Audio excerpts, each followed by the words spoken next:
Hey everybody, I'm Jesse, and welcome to another edition of Gen X Thinks Live. And Merry Christmas, everyone. Uh, I'm having a good day today. Crabman, Metal Gear, glad to see y'all here. I hope y'all are having a great Christmas there. And I was to start this one off, I'm gonna read the poem. "'Twas the Night Before Christmas." It's just been forever since I've heard it, and I figured it would be a nostalgic thing, because I heard it a lot, almost every Christmas when I was a kid, and some of us haven't heard it in literally decades.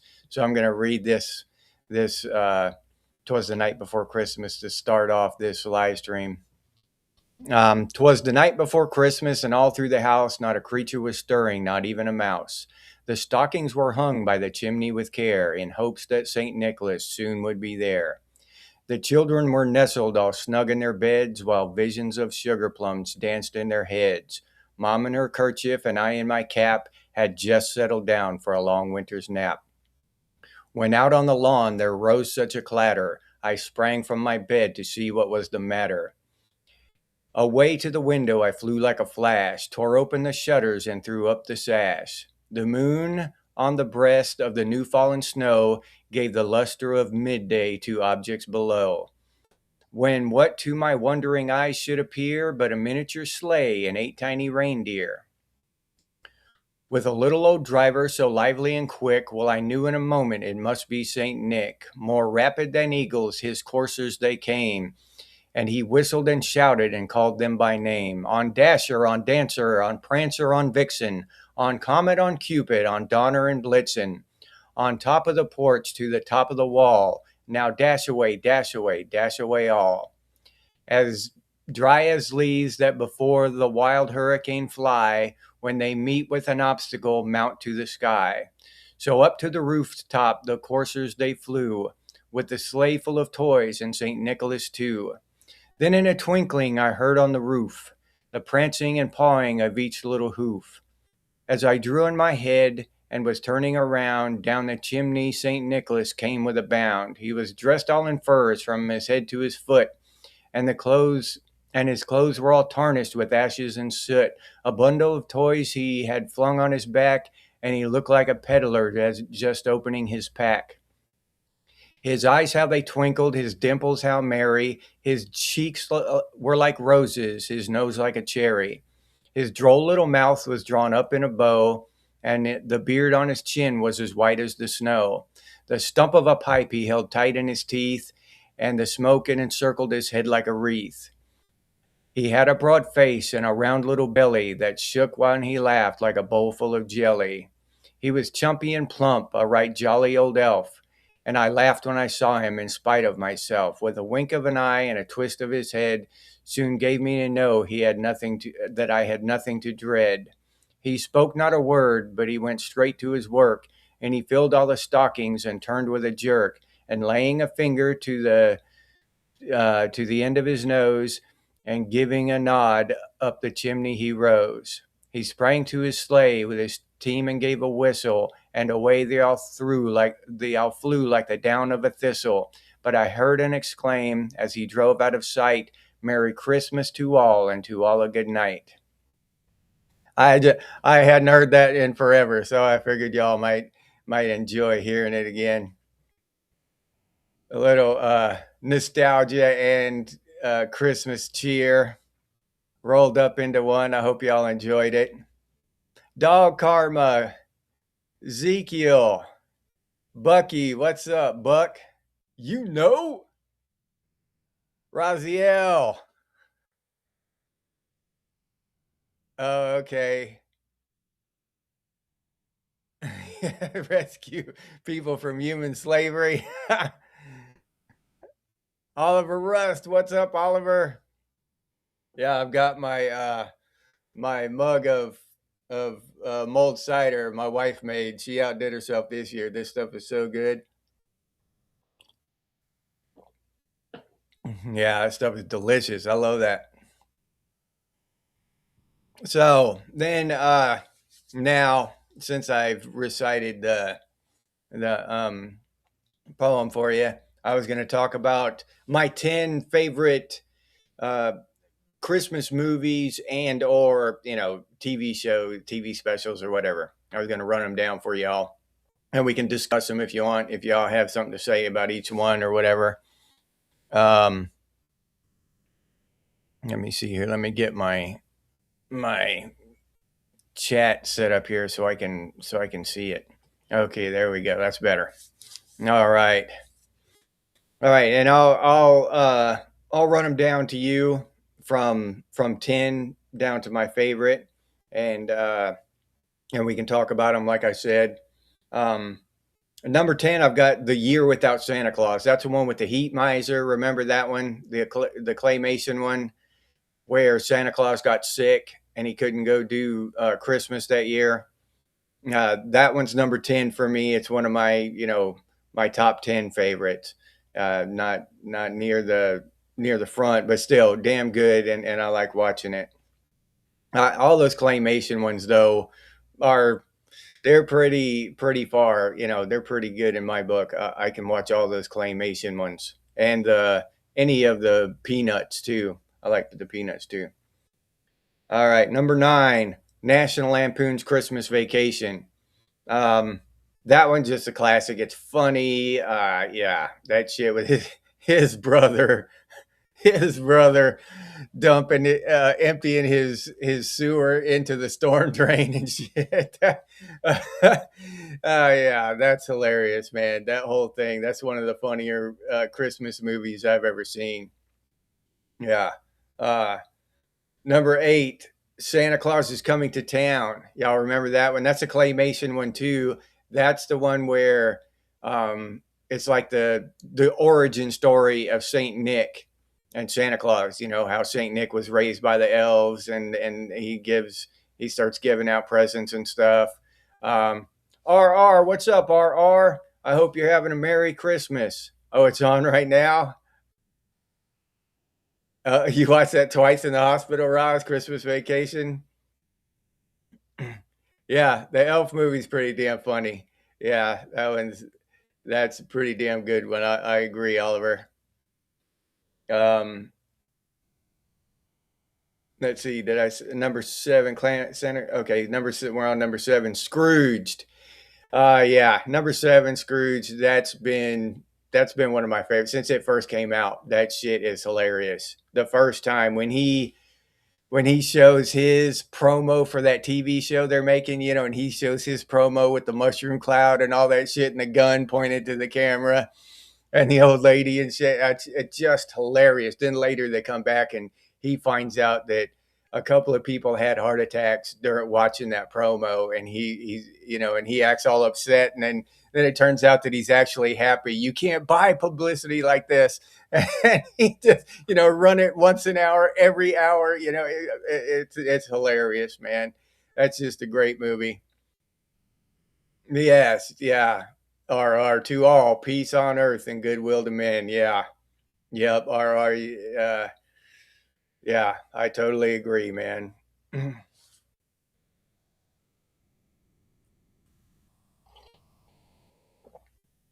Laura Ann, Merry Christmas. Jeff Seven, what's up, dude? Merry Christmas. Glad to see y'all here. Merry Christmas. All right. 6, the Frosty the Snowman. Remember that one? With his magic hat and all that, and the magician trying to get it. That's one of the classics I love from when I was a kid. Uh, that I watch it now as an adult. I don't care. I love it.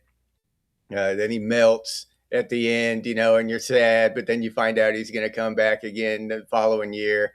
He comes back every year, so that's kind of a neat thing about the circle of life and how stuff is renewed, and it's a good message to teach youngins, I think. Chaz, what's up, Chaz? Glad to see you here, Chaz. Glad you could make it, man. Glad you're here. All right. Number 5, A Charlie Brown Christmas. That's the one where he's got the little dinky, sickly looking Christmas tree with the one ornament on it. Yeah, that you gotta love that one. That's a Christmas classic. You can't you can't not love that one. You know what I mean? And all the Charlie Brown specials had a moral to the story, some kind of deeper message that you were supposed to pick up on, and I think an important message. So I like that about the Charlie Brown ones because they had more to say than just a cartoon flopping around, banging each other on the head and stuff. Old man, what's up, old man? Merry Christmas. Glad to see you here, old man. Glad you could make it. Oh, Die Hard with hot chocolate and ice cream. It doesn't get any better than that. Yeah. Yeah. I might watch Die Hard again tonight. I don't know. We'll see how it goes.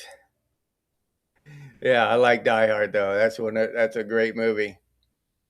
Number four, How the Grinch Stole Christmas. Now, there have been many retellings of this since it first came out, but I'm talking about the classic one from the 70s or 80s when it was hand drawn and it stuck really close to the Dr. Seuss book.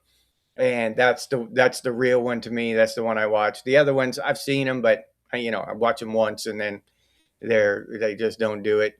So yeah, the original How the Grinch Stole Christmas, that is definitely number four on my list. Matter of fact, that's one of the few that I have on DVD. Uh, this year, I'm gonna try to collect more Christmas movies, throughout the year while they're inexpensive because you you screw around and wait until Christmas, and then they're all 3-4 times more expensive. So yeah, Looney Tunes Christmas Chaz. Yeah, yeah, that's a Christmas staple. Or yeah, the Charlie Brown one. Oh, every 5 years or so. I watch them. I watch them every Christmas. Me and the wife, we sit down and watch most of these every Christmas. Yeah, crap, man, hard to not like Charlie Brown. Yeah, Razia, that's the one I like too. Yeah, yeah, that's the best one, the classic one. RR.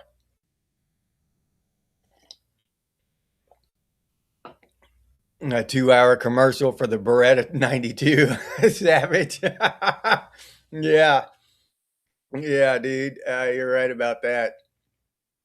All right. Number three, A Christmas Story. Red Ryder BB gun. You'll shoot your eye out. Yeah, that just classic shit. You can't, I mean, it's these top three, it's hard to pick. It was hard to put those in order of the top three. The rest of them were fairly easy. But this has every right. Number three has every right to be number one. You know what I mean? So yeah, A Christmas Story. Just that's another one that I watch every year. I love that movie. I can't get enough of it. Um, the secret decoder ring, and just the whole thing. The father. It's a clinker. It's a clinker. And I forget the when he was blind and he said that it was that he told his parents that it was that certain kind of soap that caused him to go blind, and the dad told the mom, "I told you not to get that kind of soap," and they were crying. That just the whole thing is just amazing. I love that whole movie.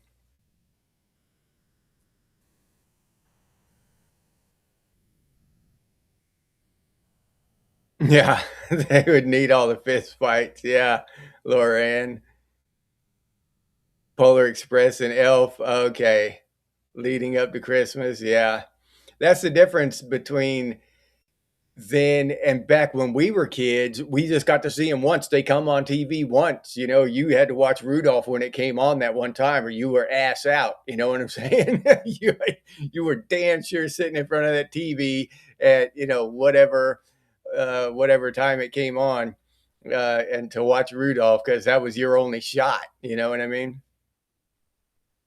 Oh, you watched that one twice too, Razio? Yeah, I love that movie. I love it. It's just so well done. It's just amazing.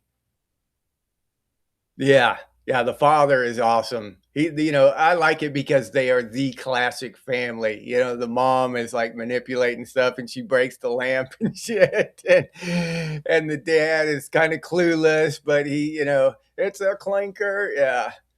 Yeah. Oh, fudge. Yeah. Savagely. Yeah. Yeah. Just a great movie. Oh yeah, the tongue stuck to the frozen pole. Yeah, that was Flick.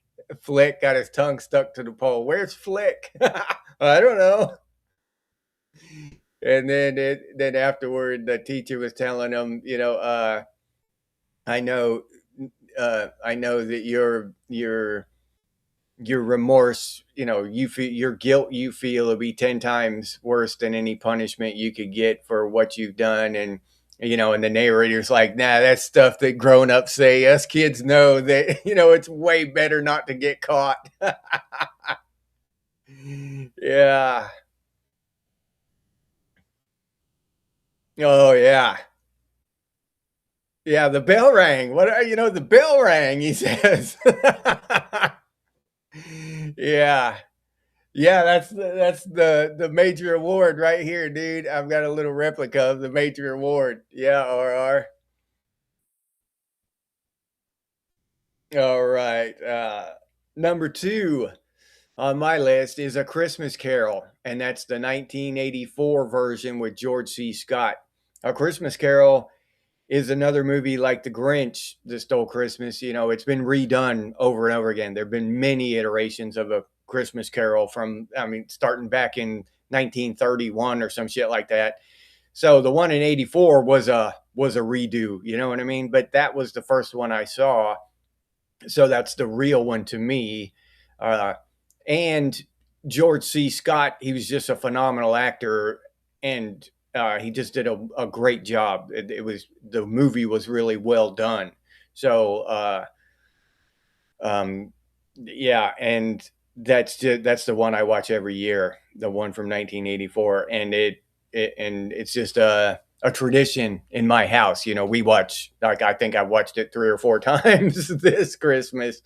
So yeah, I'll watch it more than once even. But I love that movie with Bob Cratchit and Tiny Tim and all that stuff. Yeah, that's just a great movie.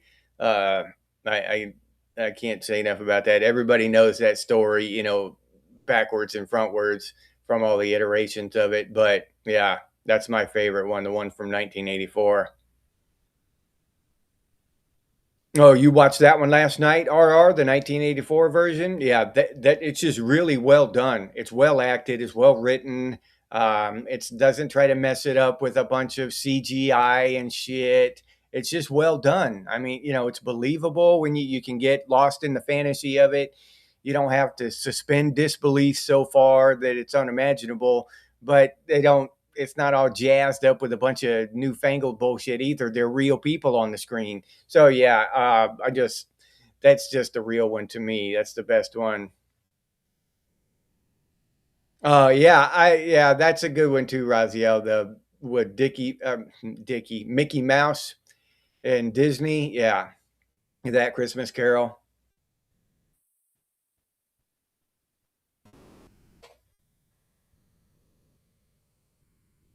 Scrooge McDuck. Yeah, yeah. R. Oh, all right. Metal Gear, the HBO Max version. All right. And let's see, my number one is Rudolph the Red-Nosed Reindeer. Yeah, that's the one that says Christmas to me the most. That's the one. I mean, me and my brothers and sisters, we'd scramble and fight over, who got to sit closest to the TV and shit. And that when a commercial came on, you bolted to the bathroom and came back, and whatever. Yeah, we didn't miss Rudolph the Red-Nosed Reindeer when it came on, and that's just the whole claymation thing.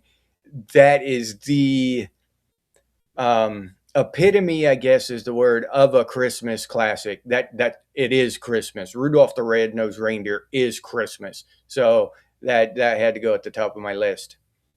Um, And then I've got some honorable mentions here: Bad Santa, Home Alone, Die Hard, Lethal Weapon, and Gremlins. And I put those on there. They're all great movies that I really like. Okay, and they happened during Christmas, but they weren't about Christmas. They just happened. The movie just happened to take place during the holiday, but they weren't about the story wasn't about Christmas, like Rudolph the Red-Nosed Reindeer, or A Christmas Story, or A Christmas Carol, or any of the rest of them. Uh, so yeah, these are all great movies, and some of them I even like better than the ones on my list. But the ones on my list are Christmas stories, and those are good. They're good Christmas movies, but just technically, the way I see it, they're just not in the same category as the ones on my list because their stories aren't about Christmas. They're about something else. The Nakatomi Plaza, or Lethal Weapon. Killing Hunsaker, Gremlins. Don't feed them after midnight and shit. That it wasn't about Christmas. So yeah, but they're still all great movies, and they still could be considered Christmas movies because they happen during Christmas. The story takes place during that time. But yeah, they're just not on my list of favorites. Yeah, the Isle of Misfit Toys, Raziel. Yeah, dude, I love that shit.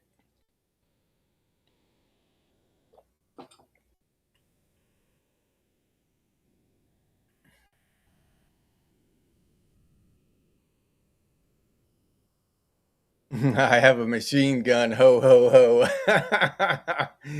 Yeah, yeah, I remember that. That was written on Shaman. That was written on the he wrote that a note on the bad guy, and stuck it to the bad guy, right? So when Hans Gruber found the bad guy, he found that note that said, "Now I have a machine gun." Ho ho ho. Yeah, I remember that.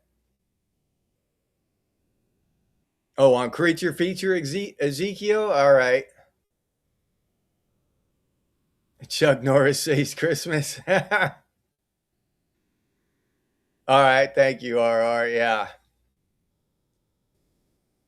Hardwire, what's up? Hardwire. Glad to see you. Yeah, I saw you. I saw you with your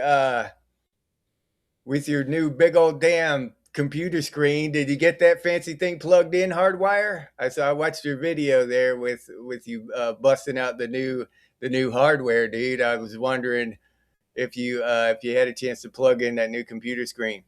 Gary Shelley. Yeah, First Blood. First Blood should have been on my. That was an oversight, Gary. That should have been on my honorable mentions. Same thing as Lethal Weapon, Die Hard. Yeah, definitely could be considered a Christmas movie, but it's not about Christmas. You know what I mean? But Merry Christmas, Gary and Shaman and Hardwire. Merry Christmas. Glad to see y'all here. Glad you could make it. Yeah. But there are so many now, so many good Christmas movies and stuff, even among my honorable mentions and that kind of stuff, you know what I mean? We've got a lot of them now. But the the thing that hits me about the young kids today, they don't have it, just that special magic of Rudolph the Red-Nosed Reindeer, coming on at 9 p.m., whenever, and that's the only time. So it was special to us. We didn't get to watch that thing 5 times in the weeks leading up to Christmas. We got to see it once. That was it, you know. So it was special, very special. So I think that maybe it's a minor thing that the kids are missing nowadays, but still, it's something they're missing. They're taking the specialness out of the world for them by just making everything so convenient. You know. Oh, okay. Kids hogging your computer room. All right, Hardwire.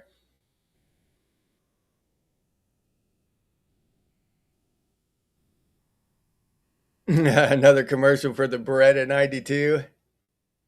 Yeah. Well, they're good commercials, dude. They they they convinced you to get one, so yeah.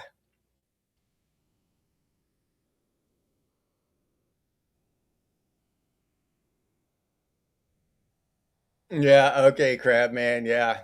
Yeah, I would call it a Christmas movie, yeah. I would call Lethal Weapon, First Blood, Die Hard. I would call those Christmas movies because there are holiday movies. They are to us, and that's what makes it that. You know what I mean? Just because we consider it a Christmas movie, so it's a Christmas movie. But um I think we have two categories of Christmas movies, to be honest. One, classic Christmas movies about Christmas, and then just movies that we want to call Christmas movies because there was a Christmas tree and, back there in the background somewhere. So, yeah. But yeah, I think they're Christmas movies. I watch them during the holidays. That's I'll watch. I watched Die Hard a couple of times already this holiday season, and I'll watch it again. Then I won't watch it all year. I watch Die Hard during Christmas. It's just the right time to watch it. It just seems like that seems right to me.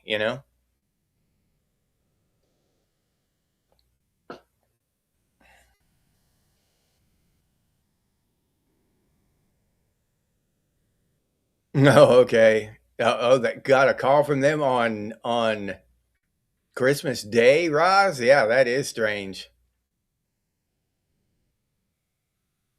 Yeah, and everything being so on demand, and streaming, you just stream it, you just click like this, or whatever, and or tap your phone or whatever the hell kind of technology, or just talk to the TV and tell it what you want to watch, and it'll do it. So everything's just a millisecond away, and when you can watch um, Rudolph the Red-Nosed Reindeer or Elf or whatever, in the middle of July, uh, you know, I don't know, just kind of takes the specialness away from it. It's just any other movie, any old movie now. Yeah, I could have watched it back in July if I wanted to, you know. But I just remember the buildup of anticipation after Halloween. But even Halloween, coming up to Halloween, the Great Pumpkin Charlie Brown came on. That shit was just, we wanted to watch that just as much as we wanted to watch the Christmas ones. And then the Charlie Brown Thanksgiving, and the anticipation would build up. I mean, we'd be looking in the TV guide and stuff, looking to see what time it came on and what channel and stuff, and doing all that and marking it down so we wouldn't forget. And yeah, but there was a lot of anticipation and excitement built up around those things. And now it's all just there. It's like a stew of entertainment. So just it's wouldn't say meaningless, but nowhere near as important as it used to be. Merry Christmas! Laic, just another guy in the woods. Merry Christmas. Glad to see you here. Yeah, the Gremlins is during Christmas, Shaman. Yep. Cheech and Chong sung about Santa Claus and his old lady.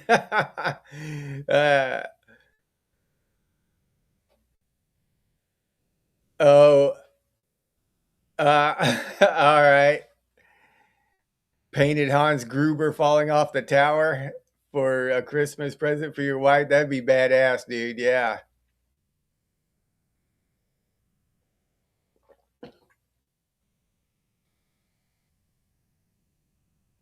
Yeah, exactly, RR. The anticipation built up, and we got you got a taste of it with the Great Pumpkin Charlie Brown, and again with the Charlie Brown special at Thanksgiving.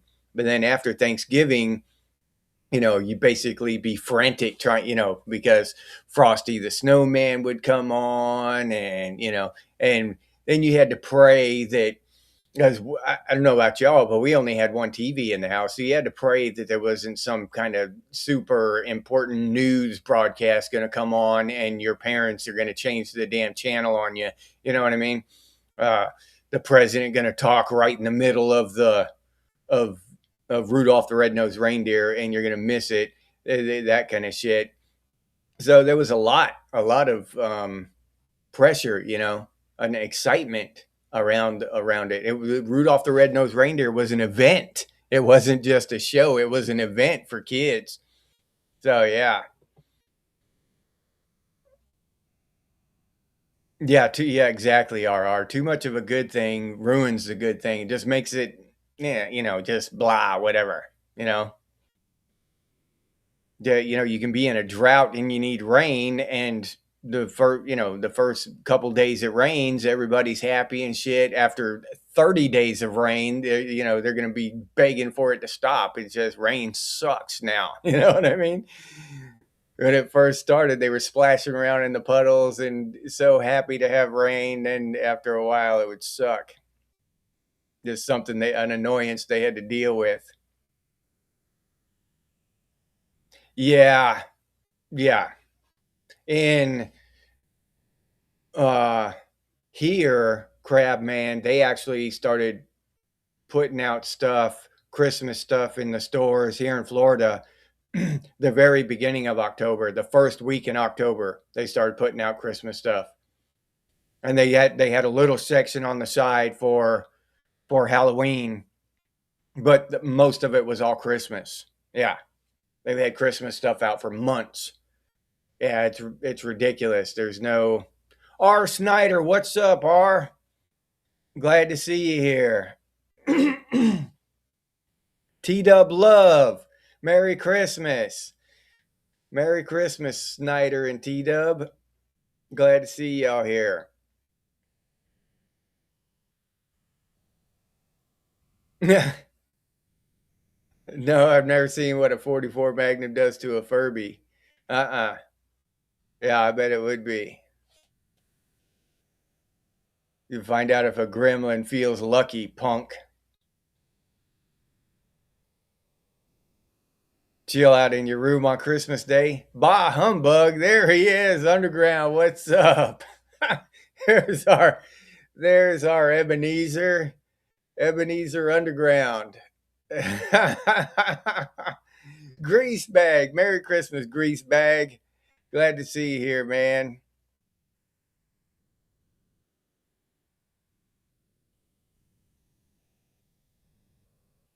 Yeah. It's that immediate gratification shit, Raziel. Do you want to watch Rudolph? You watch Rudolph right now. You don't have to wait until December to watch Rudolph. Wheel gauge. Oh yeah, Bad Santa, dude. Yeah, you're right. That's a classic. That shit. I remember the first time I watched Bad Santa, I about fell out of my chair laughing. Yeah, when that little black guy tells him your soul is a pile of dog shit. I was like, dude, that is so messed up. That is such a crucial thing to say to another human being. Your soul is a pile of dog shit. I've never heard that before until then. Holy shit, it almost killed me, dude. I thought I was gonna die laughing when I heard that. Yeah. Holy shit, that little guy was hilarious.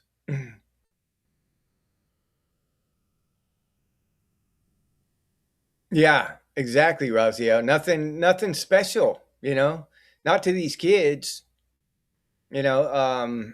And to a lot of people. I mean, just think about all of the stuff that used to be, that used to be special, and you because it took time to acquire it. You know what I'm saying? You had to wait for it. That time made it special. Now that time has been reduced. You just next day delivery from Amazon and all this shit. um Even just seeing your friends or whatever. I mean, you can FaceTime with your friend anywhere in the world instantly. You didn't have to wait all summer before you got to see your friend and talk to them. They're talking the whole summer long with their phones. Yeah, nothing special anymore. Oh, you're about to put the ham in the oven? Yeah, we already ate our ham. I put the ham in the oven like 6:30 this morning. Me and the wife ate like a brunch more than a Christmas dinner. We had a Christmas brunch. Oh, okay. A fish tank style tempered glass computer case. That sounds cool as shit, dude. Yeah. Yeah. Oh yeah, Shaman. Yeah. That special spinning logo before the classic TV shows. Yeah. Yeah, and it was special, right? It was a special. So yeah, you're right. Yeah, I know. Like me and you both were hoping for an apocalypse for Christmas, but Trump's being an ass. He won't give us one.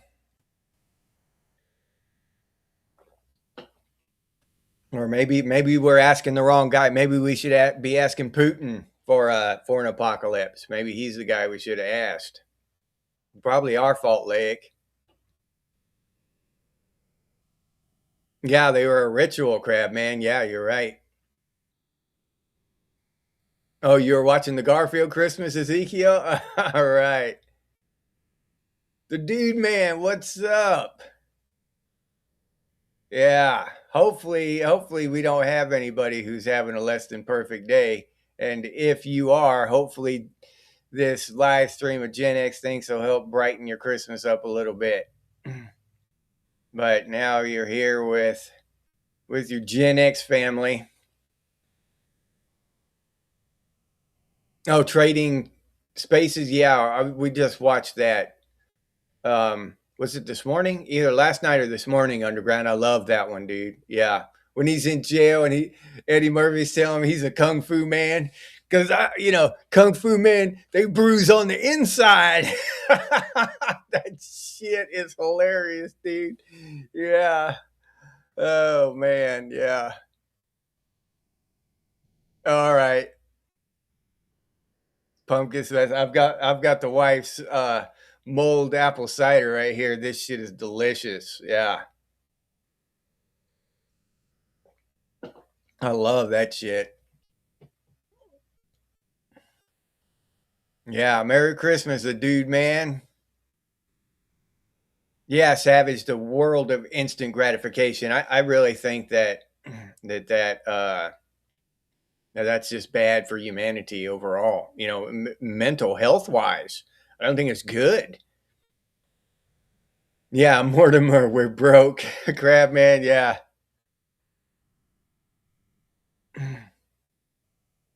Me too. When I was a kid, my favorite one was Halloween and the Great Pumpkin. Yeah, I was the same way, Raziel. Christmases were rough, but I always loved Halloween. And now, though, as I've gotten older, I like Christmas more. Getting to, I buy stuff for the wife and do little things. Lasagna for dinner, T Dub. All right.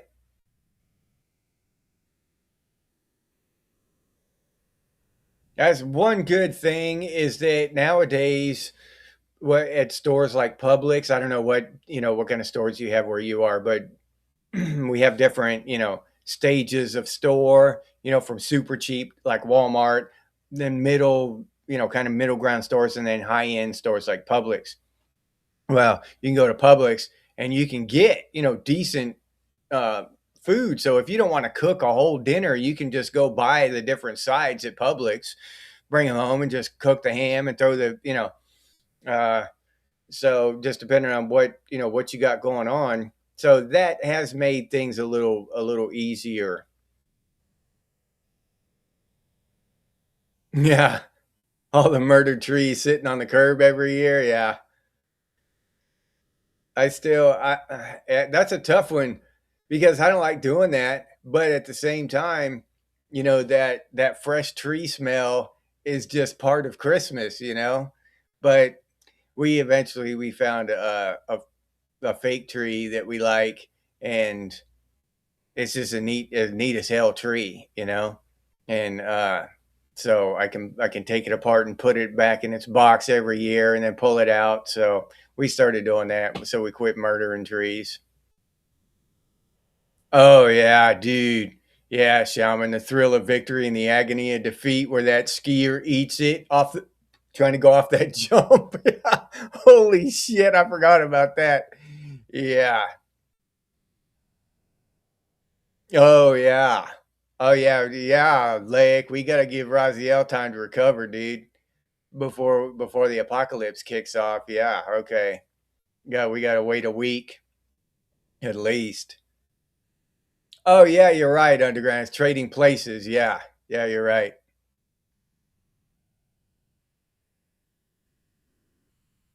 Oh, you do? Who's that? R. Snyder? You've got the 75-year anniversary of the Red Rider in the box. All right. Oh, your first name is Ralph? Oh, that's cool as shit, dude. Yeah. Ralphie, you'll shoot your eye out. Yeah. Yeah. Yeah, me too, Savage. The 4th of July is a good holiday. The barbecues and everything. Yeah. Fireworks. I like the 4th of July too.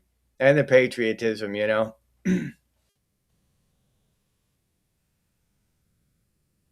No shit. For 15 bucks underground? Damn, can't beat that, dude.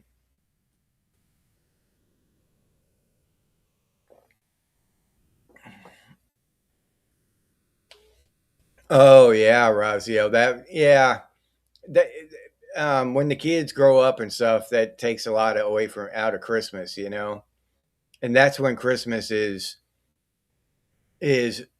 actually the best is when you have young kids. You know what I'm saying? After the kids grow up, it kind of loses its luster a little bit. The actual, gift giving and all that. So yeah, I know what you mean, Roz. It's 80 degrees here in Florida, dude. That sucks. I wish it was 68. 31, Wisconsin with snow on the ground. Damn. Mike Fleisner, what's up, Mike? Merry Christmas, dude. Glad to see you. Yeah, yeah, Laura. And when you got little kids around, uh, it's just the holidays are just a lot more fun, especially Christmas, but Halloween and Thanksgiving too. But especially Christmas. And you're doing all that stuff for them and all their little watching them open their presents and stuff. There's nothing like it.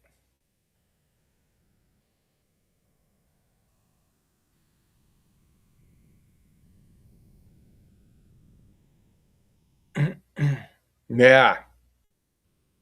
Yeah, no, grease bag. Yeah, I know exactly what you're thinking about, what you're talking about. I still like the P-38s that I used in the army better than that crap they make today. I don't know what the hell with the damn that they screwed up the can opener technology somehow. Hell, we never had a problem opening shit in the 80s, you know what I mean? But somehow now they've messed up the whole can opener thing. The can openers now suck. They're they're and they get gunk in them and stuff. They're hard to clean. Just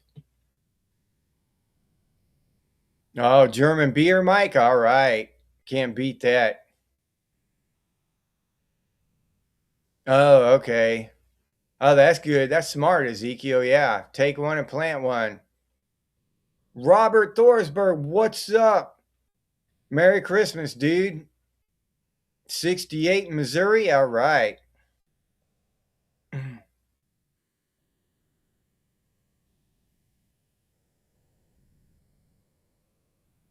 Eastern Washington. Oh, with rain. All right. Tank, what's up, Tank Ferret? Merry Christmas, dude. You're going to be a grandpa. Oh, that's great, dude. I'm happy for you, man.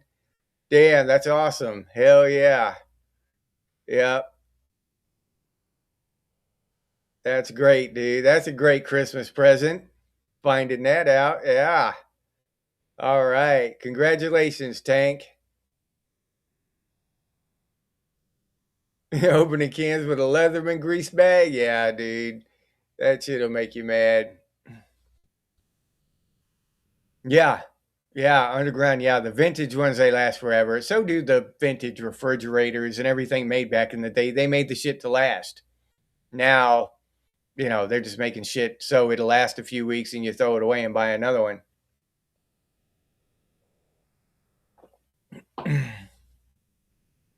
Oh, Mike, that's cool.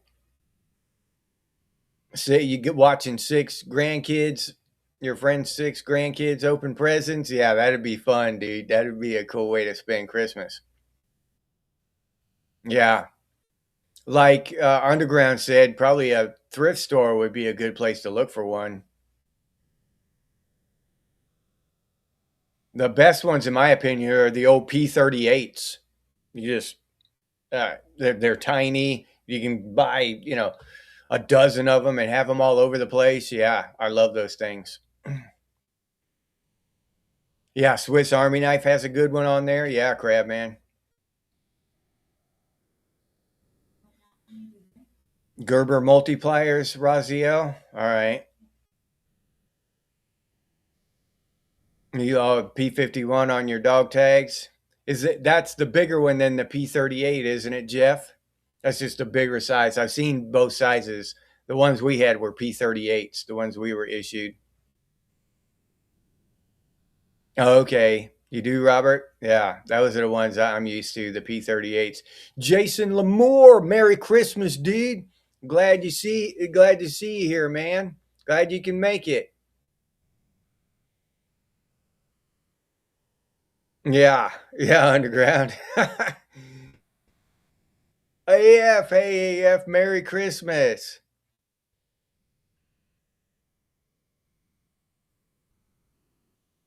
Yeah. Oh yeah. Yeah, you buy some stuff nowadays and yeah, telling what it's going to taste like. It's weird now. I bought stuff too before AF, and it just doesn't. It doesn't even taste like what this is supposed to be. Whatever. It doesn't even taste like that. Everything's got too much sugar in it nowadays, in my opinion.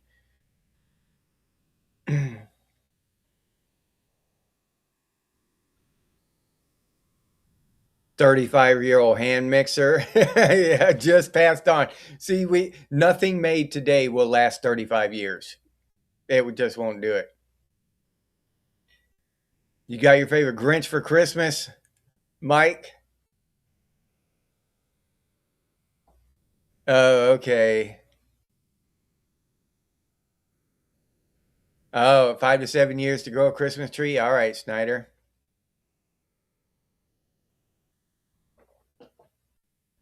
E Fog, what's up, dude? Merry Christmas. Glad to see you here. Yeah. Merry Christmas, E Fog. Yeah, I wish. I wish they used to have one years ago. Oh, in a town not too far away, but then it disappeared, and I haven't been able to find another Army surplus store, Mike. I wish they were around. Maybe they have them online, like Amazon, but for Army surplus stuff. I bet that's what it is. But then you wouldn't really know what you were getting. You wouldn't be able to hold it in your hand and look at it and shit. That's what I don't like buying shit online for that reason. You never know how big the thing is going to be. Uh, just like this, when I bought this, I'm happy with it. Don't get me wrong, but I thought it was going to be a little bit bigger, just because the image, they showed. Uh, I thought it was going to be a little bit bigger than this. My major award, but and it's not important how tall it is or how big it is. It's just a little thing for the show. But it illustrates that you can mistake things.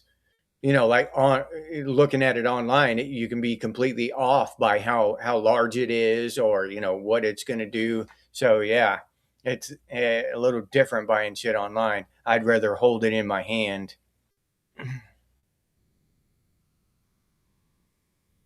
Oh yeah, that was actually not a bad idea, Raziel.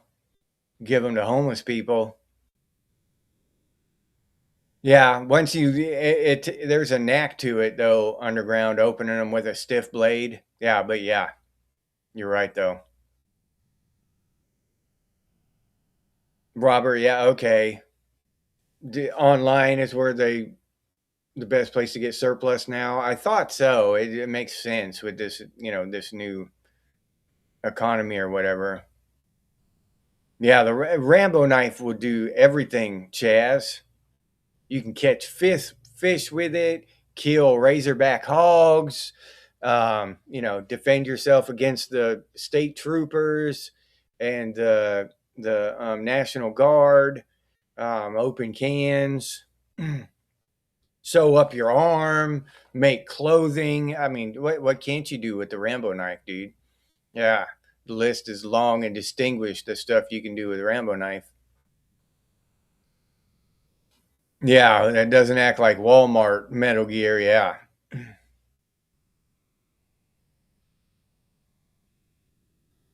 that would be cool, Robert. Yeah, just put it outside and let it stay alive and just decorate it every year. Yeah.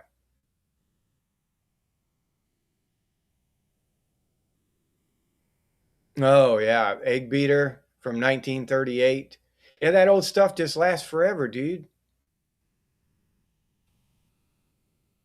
Just left it decorated and pulled it out. Didn't even decorate it every year, huh? Just left it decorated. That's actually pretty damn smart.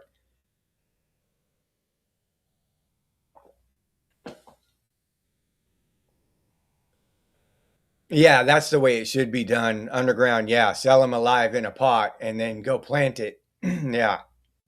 Yep. Okay. Yeah, that's the best way it should be done. Even that well, think about that, dude. How many trees would be planted? How far superior that would be than buying these fake ass plastic trees. Because that's horrible for the environment. These fake ass plastic trees we're buying now. Um, yeah, that would be wonderful for the environment. Chopping trees down would be bad for the environment. Using plastic trees bad for the environment, but that uh, using planted trees and then planting them out and letting them grow, that would actually benefit the environment. And so nobody's going to do that. You know what I'm saying? Yeah. And I'm one of them. That's what I need to do. I actually tried to do that one year, but I couldn't get the tree to grow. So I kept it for a while. Eventually it died. I don't know what the hell happened. But yeah, that should be the norm. And they could come up with some kind of tree that grows quickly enough, to become a Christmas tree. You have to drive 2 hours now. Oh, okay. To the surplus store. Yeah, that's where I'm at. They used to have one decently close to me, but it closed down, Loran.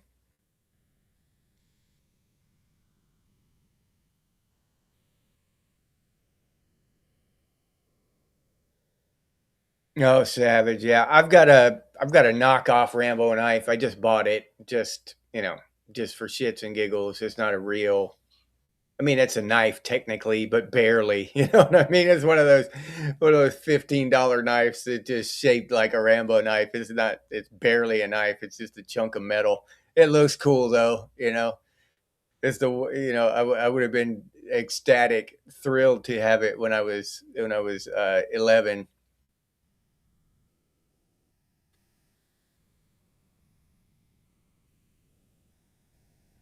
Joe's Army Navy Surplus in Waterford, Michigan. Yeah. Okay. Yeah. All-purpose tool, Rambo knife.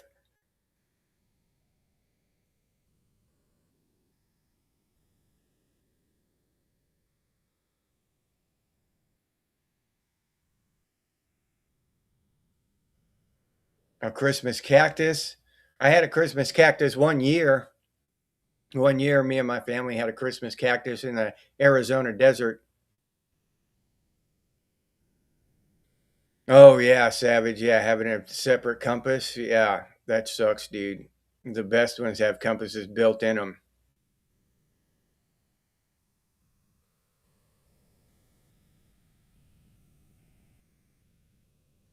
Yeah, well, we actually had one, Robert, out in the Arizona desert. I told that story. I think it was yesterday morning. I told that story, that Christmas story, my only real Christmas story. But yeah, Uh, yeah, we had a Christmas cactus. My dad decorated a cactus out in the Arizona desert. Yeah, it was pretty damn cool. I mean, it's a good memory. I did, when I was a kid, that was what, about 8 or 9 years old. I, it was okay. I wanted a Christmas tree, of course.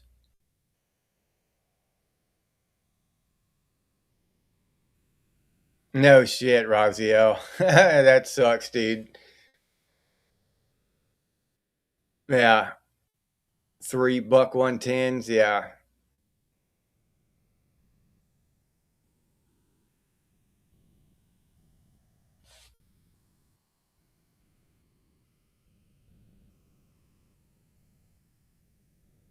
And she bought a plastic one. Yeah, that should be normalized though. I agree. They should come in pots and but people want tall ones, they want big ones, and it'd take 5 years to grow one that tall and then it's a pain in the ass, so I kind of understand it, but they should just sell them in pots. You bring it home for a couple weeks, water it a couple times and then you go plant it. They you shouldn't have to buy it yourself. They should just have an easy way, and then you just even the person you buy it from, just call them and they come pick it up. You know what I mean? And they'll go plant it or whatever. Oh yeah, me too, crab man. I got a buck 110 as a gift. A pocololo tree. Jazz. Yeah. Decorate the tree in the woods, not to cut it down. Oh, okay, Lake. I didn't know that, dude. So the traditional way to decorate the tree was just you just go decorate it in the woods. You didn't cut it down and drag the poor thing home. Yeah.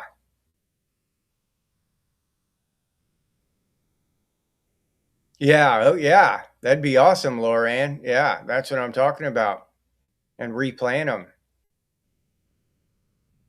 You need a real Bowie knife. Yeah, Bowie knives are killer. Yeah, Radiohead, plastic trees.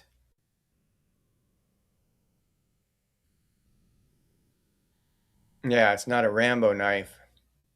Even a cheap Rambo knife is more awesome anyway than than just a regular good knife.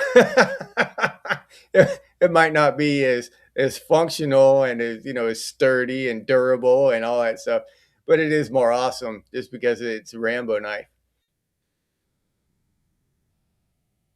Oh, okay. But that's a good way to do it, Snyder. Yeah, give fish habitat. Yeah. Poinsettias, yeah. Oh, okay. Recycle lumber for your carvings. Oh yeah, I bet Snyder, yeah. Rusty dude, what's up, Rusty? You having a good Christmas up there in Canada, dude? Oh, okay. Lots of places do sell them in pots. Okay.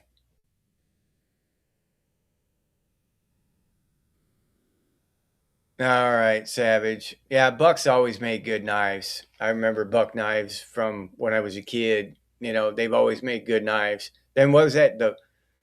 They had that. It kind of looked like a Rambo knife, but it was just completely awesome. I forget, it was like $300 back in the day. It's probably $800 knife now. I forget what it was called. The Buck something. It was like stainless steel. The handle was stainless steel. I think it had spikes coming off of it and shit. And it was awesome. That was the baddest knife I've ever seen. But yeah, it was an expensive ass knife. Oh, okay. Yeah, a Swiss Army knife. Keeping something like that in your pocket just makes good sense. Robert.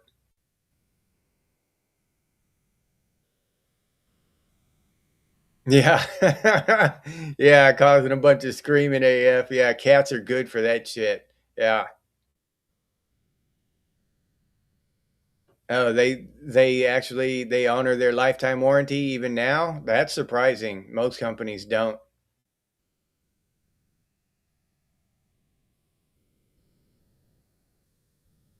Okay. All right, underground.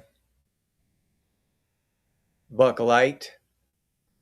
Yeah, and the tackle box crab man. Hell yeah, dude. So we got a lot of buck knife owners.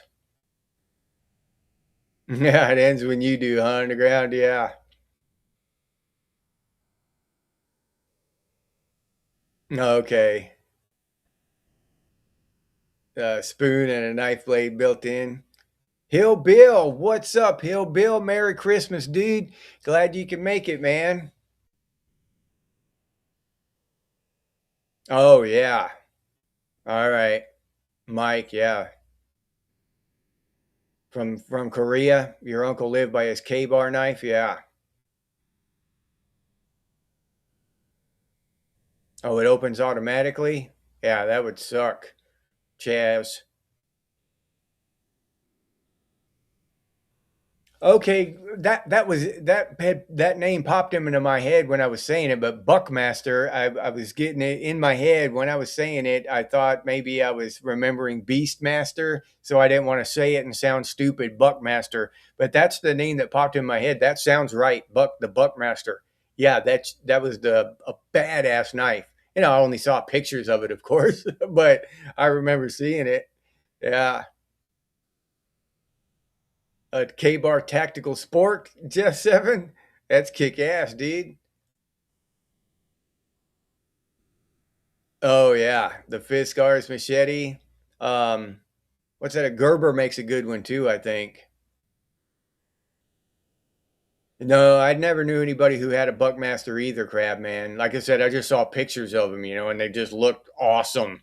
Look like a Rambo knife on steroids, just an actual real knife, not a knockoff. Yeah.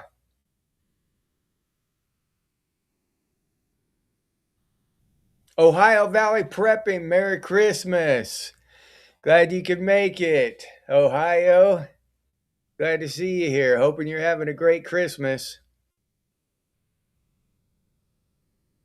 Oh, okay. Three 119s. Okay. So, yeah, we got a lot of buck users.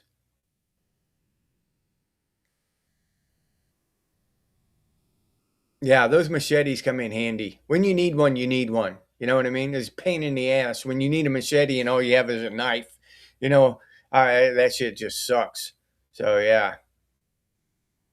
Oh, there's AF. She doesn't need a buck or a machete. She said give her a number 10 scalpel. She'll get that shit done. Yeah. She'll go to work with a number 10 scalpel. Put the rest of us to shame. Oh, your old time? Yeah, those old timers are good knives, Ezekiel. Yeah.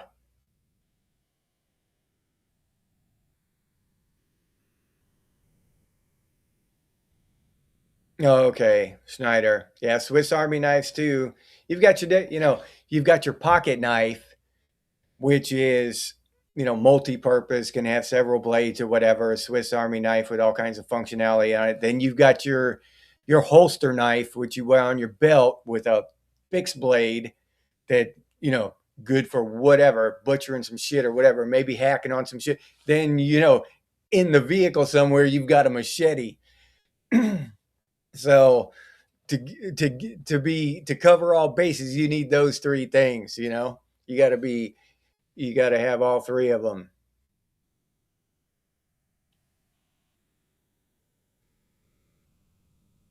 No shit, a German paratrooper gravity knife? That'd be killer.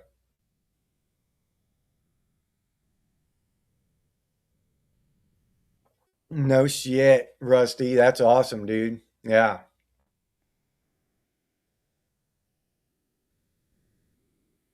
Getting ready to stuff your face? Ohio? Yeah, I stuffed my face earlier. I'm about to do it again. I bought a ham and, put it in the oven for a couple hours and got it all crispy on the outside. That shit is good as hell. Some broccoli with the cheese on it, potato salad, and what else was it? Oh, some good pie, some turtle. It's called turtle. I don't know, but it's good. It's got like cream and caramel and pecans and stuff. It's good. Oh, so the Gerber ones suck ass. Okay, so the Fiskars is the better one. Underground. All right, that's good to know.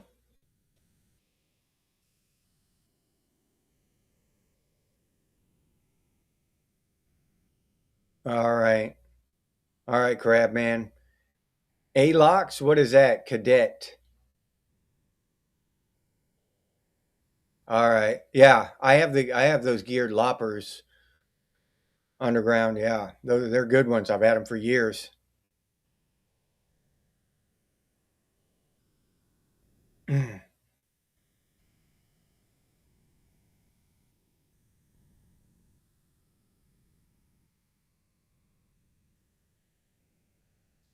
Oh no shit. A cavalry saber. That's just cool, dude.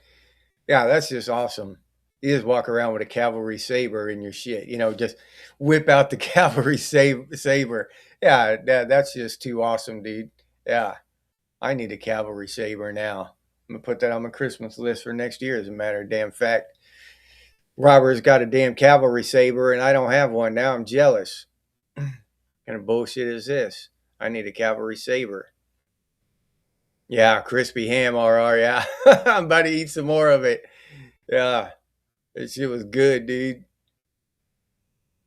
Sammy knives. Okay. All right. Lake, I'll do that. Lapland. Okay. I'll write that down.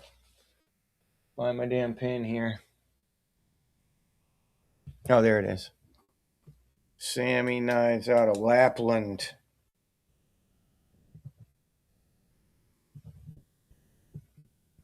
Okay.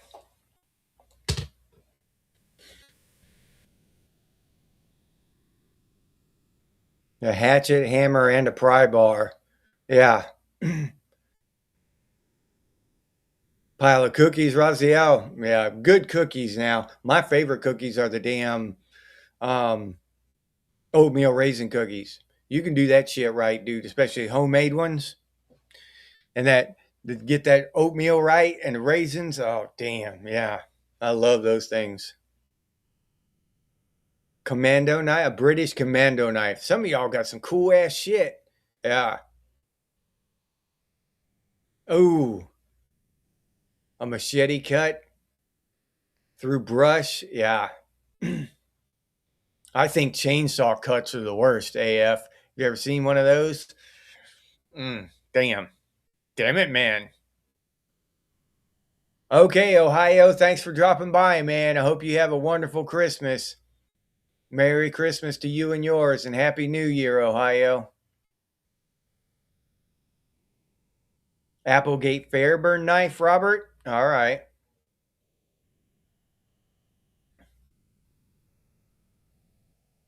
And a punch knife?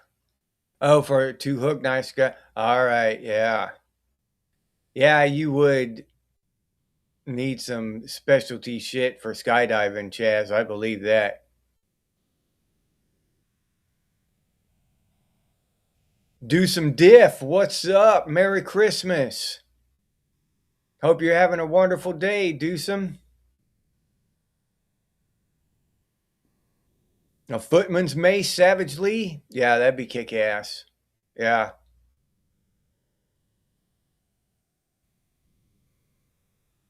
Yeah. Or like a morning star would be badass, you know. A glaive, anything like that.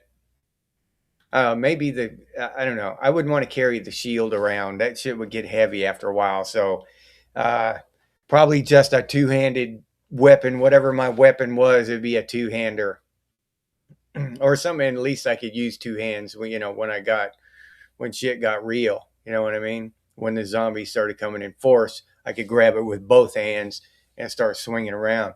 I'm not dexterous enough with my left hand to like use dual katanas or something. The other one to get start, I'd stab myself with it. Yeah, so no, I can't do the two-handed fighting style. My left hand is just dog shit for dexterity. So no, I'm not doing that. Uh, I might bluff somebody with it though, poke at them with, act like I'm going to stab somebody, but I'm not really going to stab anybody with my left hand. Entrenching tool, yeah. The E tool, that's a must have. Yeah. Folding handsaw. Yeah, hobo knife, can opener. Yeah, that's the kind of shit you need. Yeah, dude. You're set up, Razio. Your truck's set up. Yeah. Yeah, yeah, oatmeal raisin cookies are my favorite. My wife likes the chocolate chip cookies.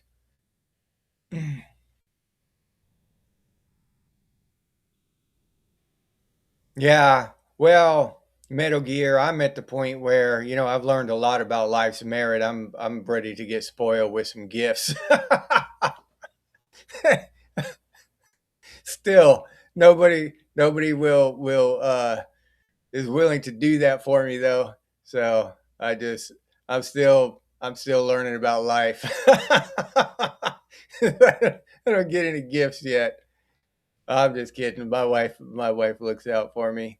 Actually, got a pretty good gift. Oh, okay. Ooh, subcutaneous sutures for muscle. Yeah, no.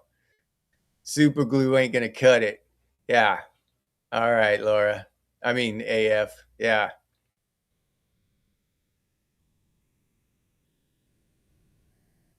Oh, carbines from the war. Who's that? Dewsum? Yeah. Okay. A Mora knife with a Scandi blade. Okay. Keep a fishing pole in there. Yep. That's one of the things I want. I want one of those collapsible fishing poles to put in my bug out bag. That's my next thing. You have two oatmeals for later, Mike? I never have been. I've been scuba diving, Savage, but I've never been skydiving. I wanted to, but I don't know if I'll ever get the chance now. If I got the opportunity, I would. Somebody gave me free tickets to skydive. Hell yeah, I'd go. But nobody's done that for me yet, so I doubt it's going to happen anytime soon. Oh yeah, Ninja Stars, RR. Yeah, that's the stuff that that would be Rambo knives and Ninja Stars and shit. That was just if you're equipped like that.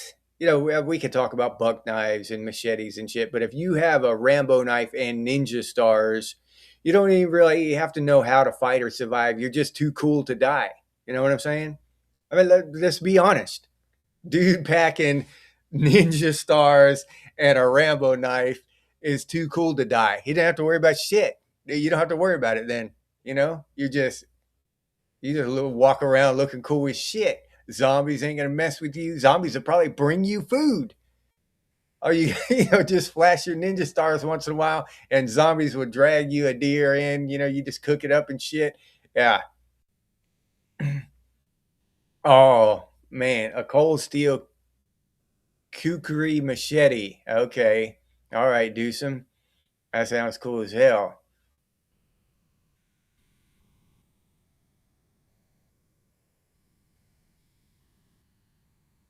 All right.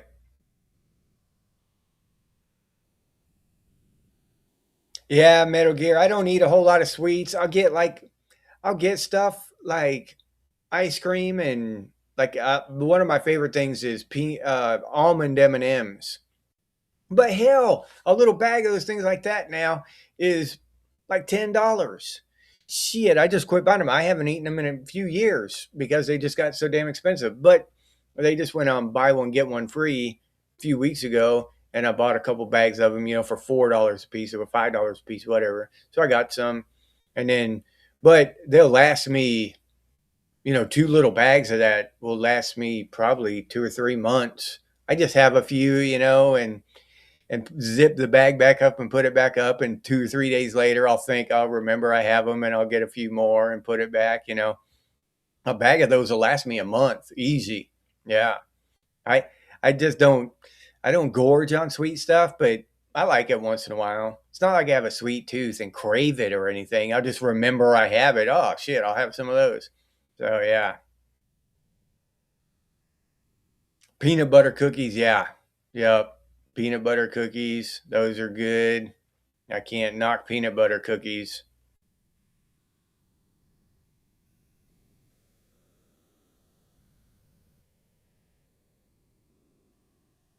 There'd be gold in them junk piles. Raziel. Yeah. Hell yeah, that's a good deal Raziel's throwing out there, y'all. Okay, Mora. Okay, inexpensive and surprisingly high quality. I'm going to write this shit down too. Mora. All right. Thank you, Grease Bag. Yeah, peanut butter cookies are good too. If your fishing bag is your bug out bag, leg, yeah. I need to put some more fishing stuff in my bug out bag.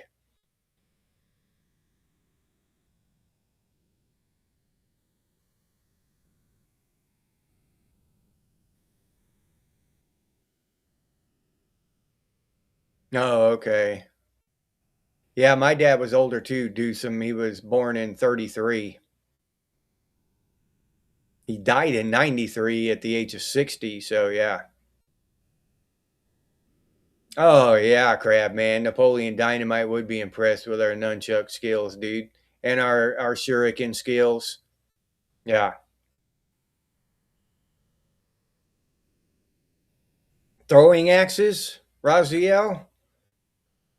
Yeah. All right. Yeah, but the Ninja Star is cool. You still have to admit it is cool. You don't even have you could have the throwing axes and just keep the couple of Ninja Stars in your pocket just for the cool factor. You know what I'm saying? Just whip them out and show them. You don't have to throw them or anything. Just whip them out and show people. Check out what I got. You know what I mean? Yeah, that's just the cool factor. So if you had throwing axes and ninja stars, Rise, shit, you'd be the man, dude. Yeah.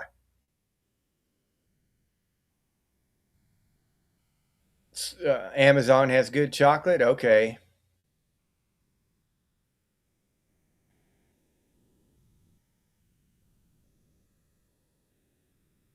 Oh yeah, grease bag. That was a good one too. Yeah, bullwhip. Yep. Yeah, that's some Indiana Jones shit there. I really wanted one too. I deserved one. Yeah. I got pissed off at Santa Claus for a while because I didn't get a bullwhip. Um, I should have got one. Yeah. So I get it why you're still upset about a grease bag. I eventually got over it because I got pissed off about not getting something else. But yeah, yeah, no, I can definitely understand and relate to the still being pissed off about not getting a bullwhip for damn sure. And the bullwhip's cool. You curl it up and you just tie it on your belt there. You know what I'm saying? And you're just looking cool there. You don't ever have to it could just be seen there to look to be kick ass. You don't have to actually kick any ass or whip it out or anything. It's just hanging on your belt. So yeah, you just kick ass just by de facto. Yeah, bull whips are the shit. Daggers, yeah, any kind of martial arts weapon, crab man, you got that right. Collecting pocket knives, Red Eyed Patriot. Okay, Schneider. You hear that, everybody? Schneider's friend has a YouTube channel about collecting pocket knives. That actually sounds pretty damn interesting. I'm writing it down. Red Eyed Patriot. Red Eyed Patriot. So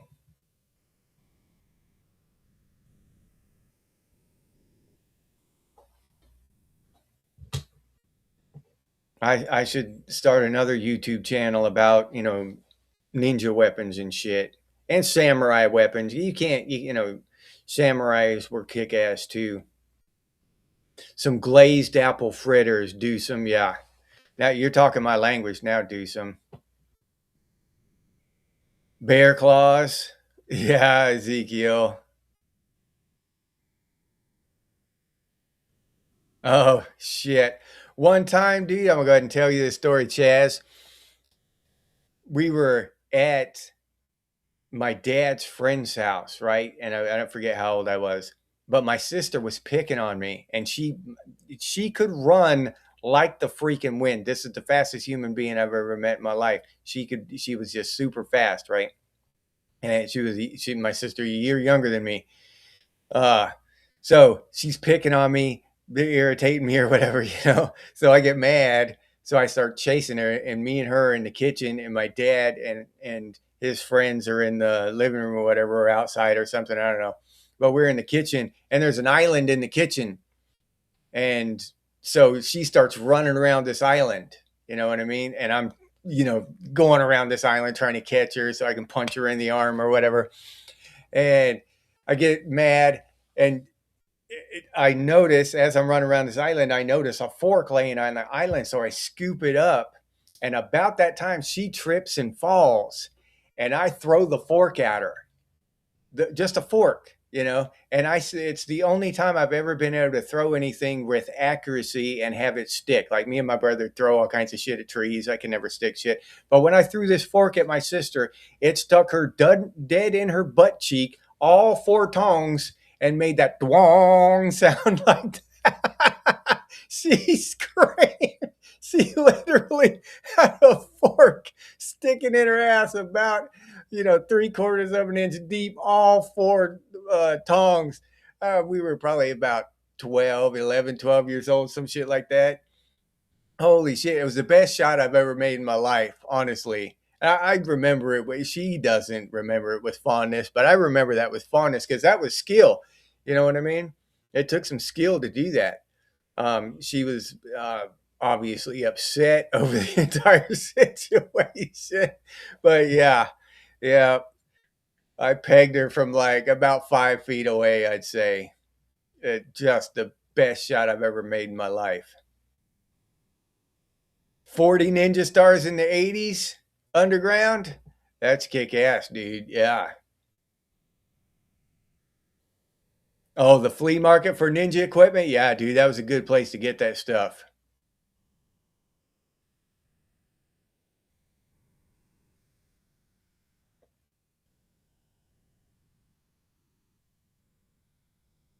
Oh, okay. Oh, all right. Do some. So your dad was what? Damn near 10 years older than my dad. Your dad must have been born in the 20s, huh? Oh, yeah, dude, some ninja stars were so damn popular. They were just kick ass. Yeah, now they can make them even cheaper now. With the technology you have, they can just crank them out. But kids today don't want ninja stars. They want digital shit. They want fake digital ninja stars for their avatar, not actual ninja stars for themselves. Yeah. Oh no shit! You have a bullwhip somewhere, Raziel? That's badass, dude. A belt buckle that held a ninja star. Now that's cool, Mike. That's actually I'm hearing about some cool shit y'all have. Got to catch the red eye. Yeah, Last Action Hero.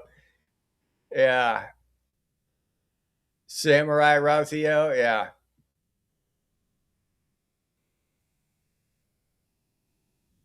Okay. Yeah, the katana sword, and the samurai were always my favorite. Ninjas were cool, but I always liked samurais. Okay. Use braided line. No, that's a good tip, Underground. Thank you. Use braided line in your bug out bag. It's thinner, so more fits and it will last longer. That's a cool damn tip. Thank you. Michelle, what's up? Merry Christmas, Michelle. A handheld crossbow? You mean like a pistol crossbow? A one-handed one? Yeah, that. I wonder how powerful they are.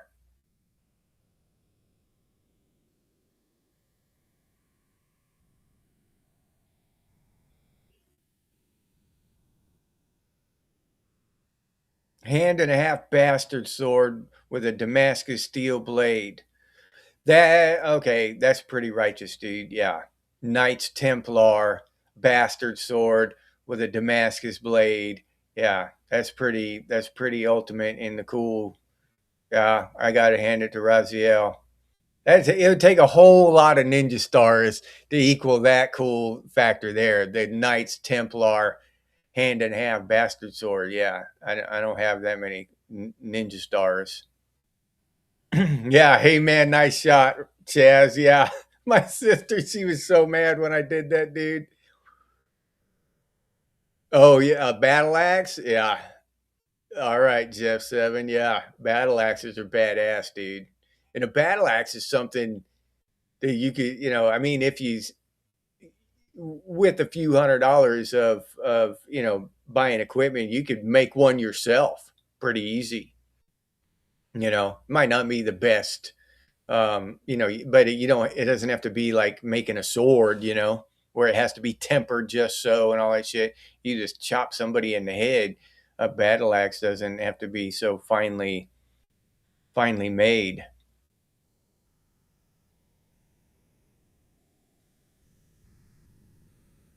Your wife bought you a crossbow a few years back. Well, that's pretty kick ass. Grease bag, yeah. Gunblade sword, yeah. That would be kick ass too, Raziel. Your oldest brother's almost 76, Deucem.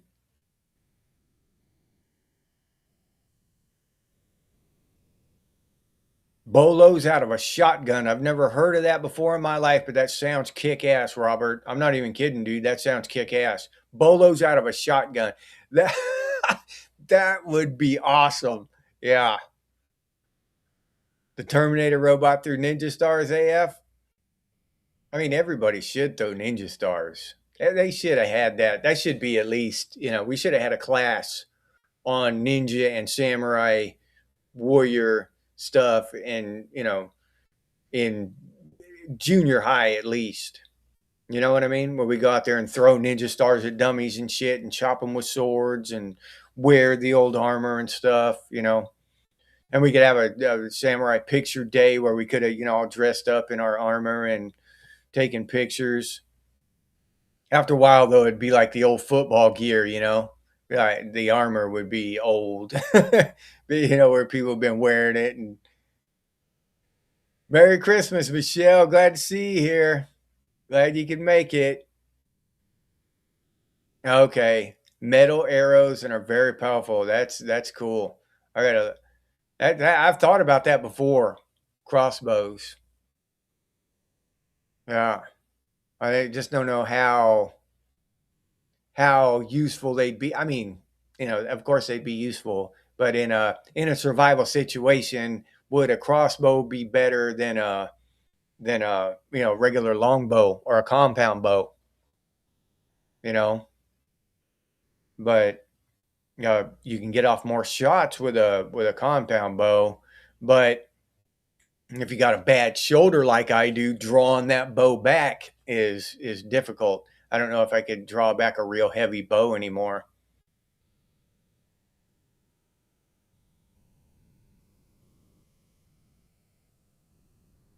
Tie a good rock to a stick with your nylon cord. I used to do that shit when I was a kid. Yeah. You've got to find the right shaped rock and then you got to tie it. Yeah. I've done that shit when I was a kid, AF. You shooting fish with arrows using a wrist rocket setup. Oh, I've seen him do it with bows underground. I actually knew a guy when I was a kid. One of my buddies had a bow set up like that, with the reel on the bow, and then you attach the string to the arrow. Um, but I never did it myself. Yeah, a Viking bearded axe. Yeah, hell yeah, Ezekiel. Maybe Laic will send us a bunch over here. Those Viking axes got to be cheap over there in Norway. Okay, Michelle. Hope you're having a great Christmas and hope you have a wonderful new year. Thank you for stopping by.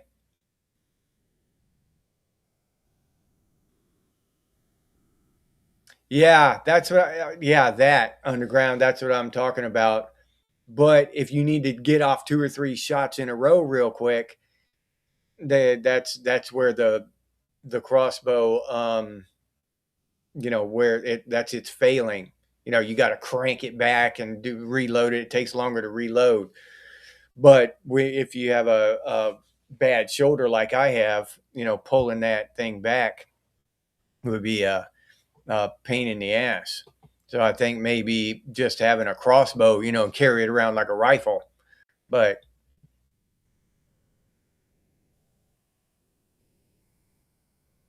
no way. Dad had 6 sons, 3 boomers, and 3 Gen X. All right, do some. Yeah.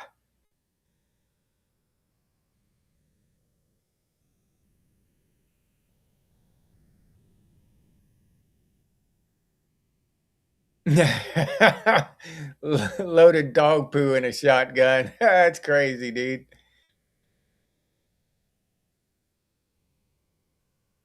Yeah.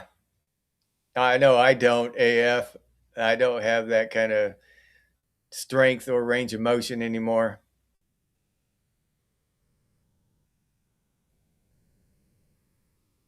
Yeah. So that's what makes me think about the crossbow, do some uh even though I wouldn't be able to shoot as many, like, because on a regular bow, I still might not be able to shoot very many because my shoulder would be in so much pain. Where's the turnbuckle?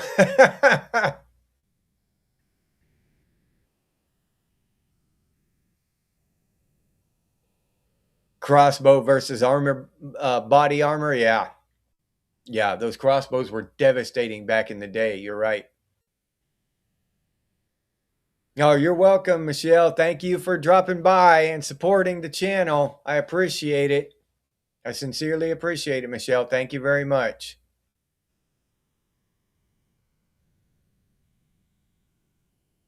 Yeah, that's another thing too. Metal Gear. They should, people should wear kimonos and cloaks, with the hood and shit, and cool shit like that. I don't know why people don't wear cool shit anymore. Why does shit go out of fashion when you could have a kimono and be strapped with a katana sword? Why? How could that ever go out of fashion? Riddle me that. Who put that? Who decided not to wear that cool shit anymore? Right? Who decided to quit wearing cloaks? Those things were badass. Who decided, well, I'm just tired of wearing a cloak? Who the hell said that dumb shit? You know what I mean? So now what, we're walking around wearing this shit, and looking like doofuses when we could be awesome wearing cloaks and shit. You know what I mean? They don't sell cloaks in Walmart anymore. Oh, they never did sell cloaks in Walmart, but you know what I'm saying. You can't just go to Walmart and buy a cloak, or a kimono, walk in there. Yeah, that's messed up. That's some of the shit. Some of the reasons that the world is shit is we don't have cloaks and kimonos anymore. Okay, Lauren, Merry Christmas. Thanks for dropping by. I'm glad you stopped by.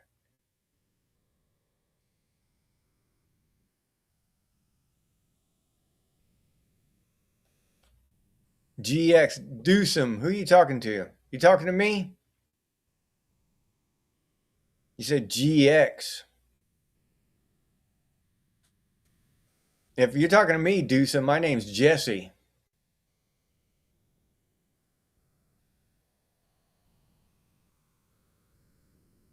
Twiggly's and junk coming. Few people no serious. Dude, fig pits. All right, AF. Sharp shards of wood, cover it with twigs and leaves.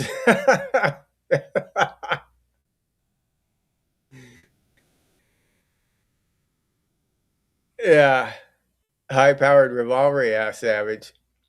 Well, you could do both, Savage. You could have both. Yeah, I see those now. They've got it's like a foot loop that you step on, you point it down and you step on it, huh? And you can crank it back. All right. All right. Underground. Okay. QC Kinetics. Oh, okay. A place to go to have your shoulder looked at. Yeah. Yeah. Why the firearm just won't go away. Yeah, Savage. Yeah, we'd look killer in capes, dude. Yeah. Road apples and a catapult.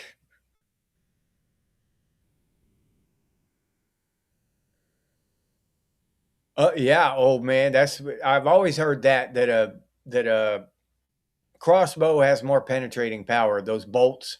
Yeah. Yeah. Okay. Yeah. I might get me a cloak now, and y'all can see how I look with it and start wearing that shit around, dude. Yeah.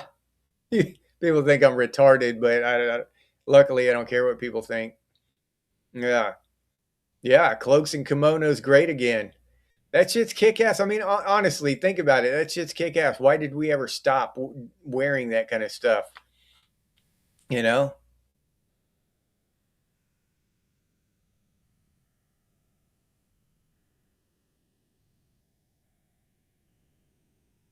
koozie material, shock vest for rugby. Oh, okay. You can't really see it. Oh, okay. Huh. I didn't know that. AF.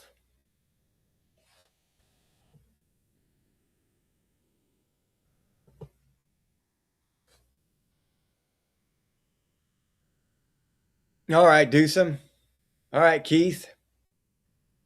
Yeah, is it ever? I say my name at the very beginning, and most people don't catch the very beginning of the live stream, so a lot of people don't hear my name, I guess. I, but yeah, it's Jesse. Yep. Oh, glad to have you here, Keith. I hope you're having a Merry Christmas, and I hope you're enjoying the show.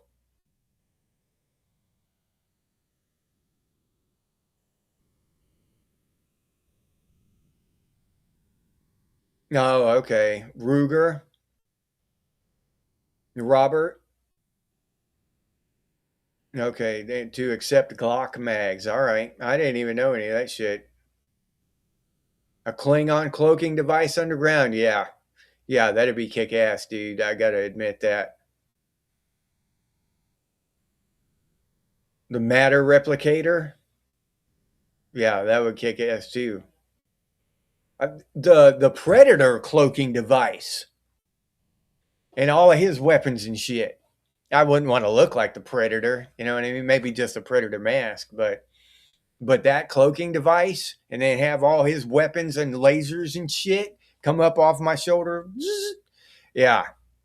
Yeah, I'd be a war machine, dude. Yeah, that'd be kick ass.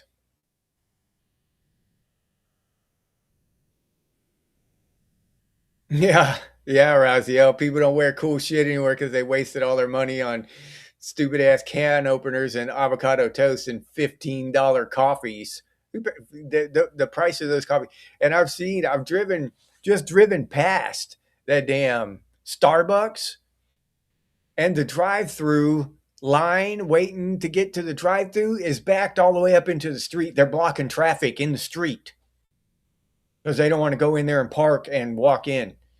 But they'll sit there and wait 20 minutes in line at a drive-through for their $15 frappe latino thing. Yeah, whatever. That people are nuts. I don't know. And they don't even know what's cool. They think a $15 cup of coffee is cool, but they don't even know what's awesome. And you get a $15 set of damn ninja stars, a million times more awesome than any cup of coffee. Get a cup of coffee at the house for 50 cents. Wearing cool shit these days that get you singled out in a bad way. Yeah, yeah, yeah, yeah. We had a cloakroom. Yeah, crab man. Yeah, yeah. They used to call it a cloakroom, huh? You're right. Yeah, but that's a holdover from the old days when people used to wear cloaks. Yeah, that's cool as shit. Oh shit, underground. Gonna steal the replicator using his cloaking device. Yeah, that's true though. Oh, okay, do some. Well, that's what today's for people who don't celebrate, but don't want to, don't might not celebrate, but don't want to be alone, want to hang out for a couple hours, reminisce about the good old days. We can reassure each other that ninja stars and katana swords are still awesome. You know what I mean? Throwing knives and throwing axes and shit. Yeah, Larry Fishburne had in Predators. Yeah. Have anybody seen the new Predator movie? I forget what the hell it's called. It just came out. It's supposed to be damn good. I don't know if it is or not because the critics and shit. I don't know. They'll call some. I've watched so many movies where the critics are give it a 99% fresh rating, and then you try to watch it and it's just dog shit. And 15 minutes into it, you got to turn it off, and watch Die Hard again. That shit was so stupid. Yeah, buy a big can of coffee for $15 and or 2 months worth of gunpowder tea. Yeah, dude, that's what I'm saying. Underground people are, and you know, people spending all that money on one cup of coffee just blows my mind. Star sucks is what I call it. Yeah, do some. Yeah.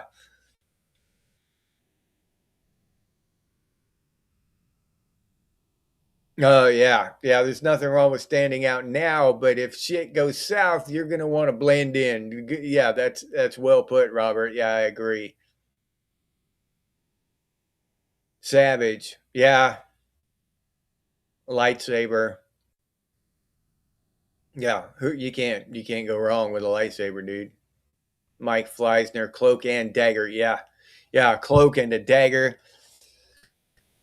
Yeah, you can get a lot of shit done with a cloak and a dagger, dude, and look cool while you're doing it. You know, it's just badass. The Grim Reaper cloak, Ezekiel. Yeah. Oh, dude. Yeah. Jedi mind power. Yeah, that would be a badass superpower to have. To just a Jedi mind power using the Force and shit. Oh, you hadn't watched movies or TV in 15 years?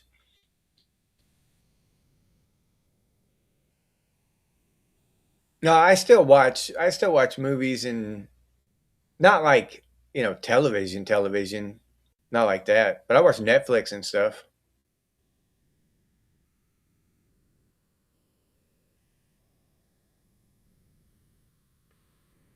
Shot a 454 once. Yeah. A desert eagle. You ever seen y'all seen a desert eagle like up close actually looked at one? Those fucking I mean, excuse me, those things are crazy. 50 caliber. Yeah, those things are awesome. Just pure awesomeness. You know what I mean? Yeah. Yeah, true crab, man. That's what cloaks were good for, right?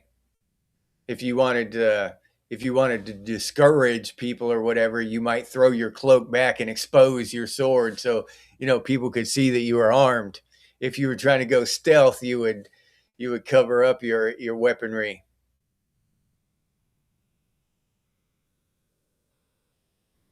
There's probably a market for that underground. Yeah. Yeah, a cool coffee shop with high quality coffee at a good price. Yeah.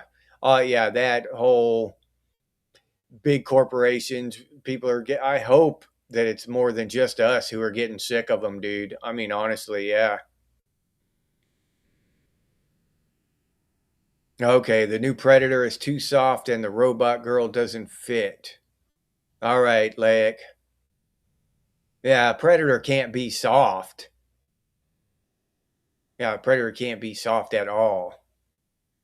These aren't the droids you're looking for. RR, yeah, dude. Oh yeah, yeah. You gotta keep a bag full of gold and silver tied to your belt. Yeah, a war horse. Yeah, and you can't be just some average ass horse. Got to be a war horse with armored and shit. a Destria armored for the shit. You know what I mean? Yeah.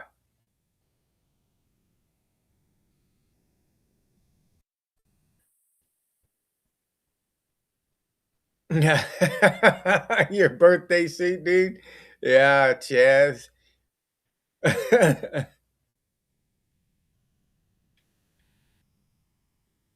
Yeah. Yeah, that feudal Japan, their code of honor and shit was awesome too. You know what I mean? Although, the whole Harry Carey thing, like they couldn't deal with the shame of defeat. So if they got defeated, they'd kill themselves. And what the hell, went a little too far, in my opinion. But still, you got to respect that kind of honor, that level of dedication.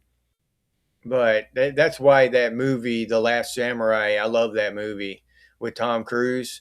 'Cause they don't, oh, my watch fell off. They don't understand, why Tom Cruise won't give up, why he won't, because he's supposed to be so ashamed when he gets beat down that he wants to kill himself, but he doesn't. He just keeps getting back up. It's that juxtaposition between the American honor of never give up and the Eastern philosophy, or the Western honor rather, not the American, the Western way of never give up, and the Eastern philosophy of the shame of giving up, or the shame of loss is too much.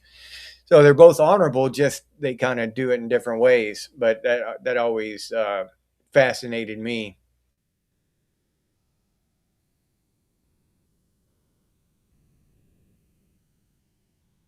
Yeah, the 50 AE, an interesting cartridge that answered a question that was never really posed. Yeah, yeah,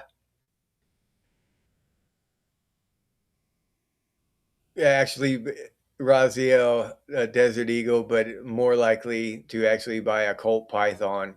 Yeah, Desert Eagles are awesome. Don't get me wrong, and even the 44 Magnum that. But if I wanted something more, useful in a gunfight or something, I would pick something smaller. Just the big, boom, the big cannon, the hand cannon. Yeah, I just wouldn't want something like that. I wouldn't want to carry that shit around and actually have to get in a gunfight with it. It's cool, to look at and shit. Just whip out the case and show your friends or whatever. But maybe pull out at the gun range once in a while. Yeah, I've never fired one, Chaz. I've seen one in real life, but I've never fired one. Yeah. The Desert Eagle is just a monster. Yeah, I bet Smith and Wesson 500 RR. Yeah, I bet it does. Yeah, the Obi-Wan Kenobi cloak crab, man. Yeah, that's kick ass too.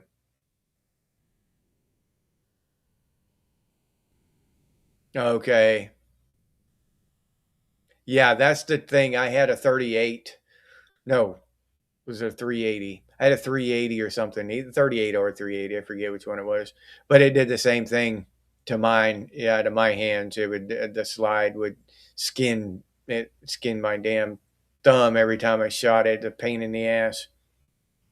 Yeah, fit is everything with handguns, Robert. Yeah, yep. 47 Ronin. That's a damn good one. I've seen that several times. Yeah, RR. The Beretta. I forget what the just a standard issue Beretta in the Army. I forget what it was. I think we mentioned it earlier. That's the one that just fit me well. Yeah, the night. That's probably what I would want to carry. Honestly, just carry a Beretta around. If I had my just choice of all the guns and I had to survive, use it to survive. Yeah, I'd pick the Beretta probably. Yeah, kick back and needing lots of effort to keep it on target. Yeah, underground. Yeah, they it it seems like they would be great, big old gun like that. It seems that way until you get in a shooting match or something, and people are shooting at you, and you're like boom, boom. you know? Yeah, that's a whole different ball game.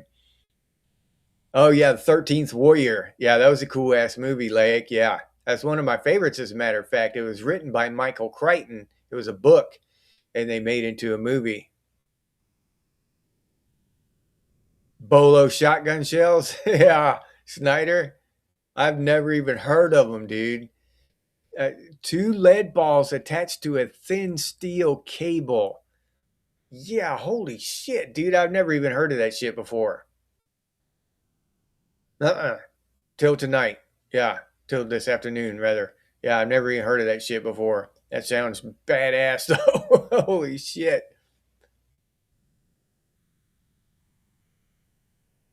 Oh, okay, Raziel. Yeah, kickback don't mean shit to Raziel.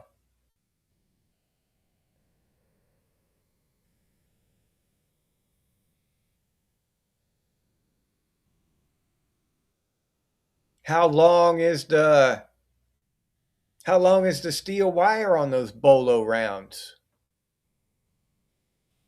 Robert?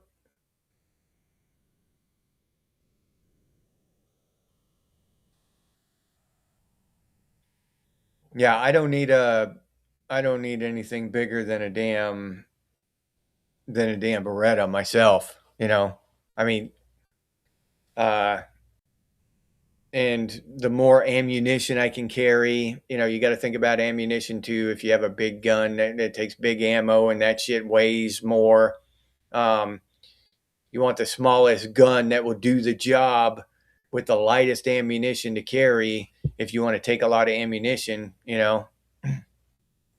Yeah, shot placement and everything. Yeah, yeah, Crabman, you're right. Whatever you shoot the most accurately is the one you want. Yeah, Crabman. And if you're lucky and you can shoot something big that'll knock some shit down accurately, then yeah. Oh, okay. Ed Brown Cobra. Okay. 45. All right, RR. Muskogee Land, what's up? Merry Christmas, Muskogee over there in Santa Fe. What you doing, buddy? Glad to see you here, man. We're having fun on Christmas, talking about guns and samurai swords, katanas, ninja stars, cloaks, even scalpels and chainsaws and shit.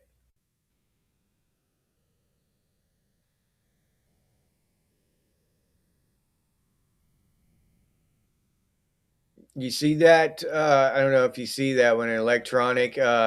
What's the name of the head unit for surround sound? Do you feel lucky, punk? Yeah, yeah, Raziel. Yeah, you're right about that. No, no, but if you're holding a Desert Eagle, yeah, no, you can talk a lot of shit.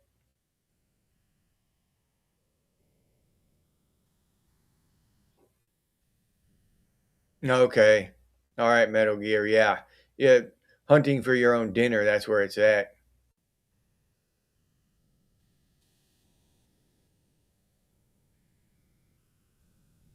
Well, I don't even know what those things are. I can't tell what those things are, Muskogee. A what gun? Raziel knows what it is. Fishing weights and guitar strings. Damn, y'all are talking about that shit getting crucial, dude. Yeah, guitar strings. Wow, out of a shotgun. Holy shit. Yeah, Savage. Yeah, the one that works best for you. Yeah. No, no. Yeah, You don't want to get shot with the 22. And I've heard. I don't know how true it is, but I've heard that that's what like assassins use. Right? They're small, easily very portable, but you get close and they're quieter than most other guns. So yeah, oh man, yeah, yeah. You can't go wrong with that either. Good old fashioned 12 gauge.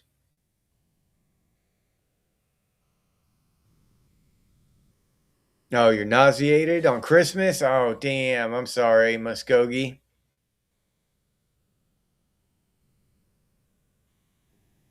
Yamaha HDR 5935 is the head unit. Any Yamaha surround sound will do. Hi-Fi engine. Look up specs on Hi-Fi engine.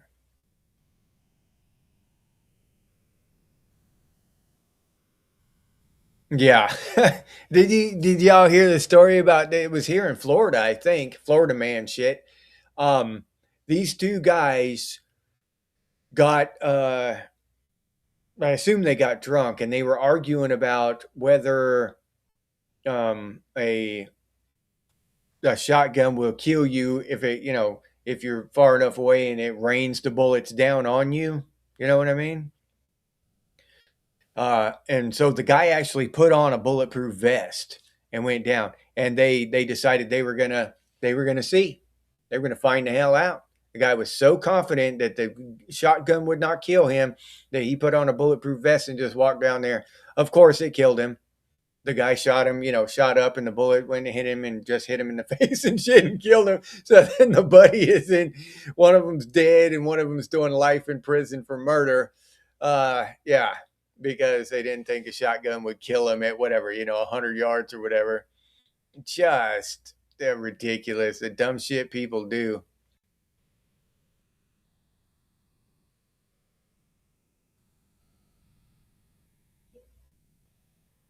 Yeah, do the Army of Darkness thing, Raziel. Yeah, get you a nice chainsaw, dude.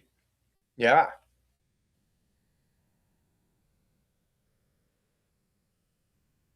Yeah, Ezekiel. Yeah, nothing strikes fear like the sound of a pump shotgun.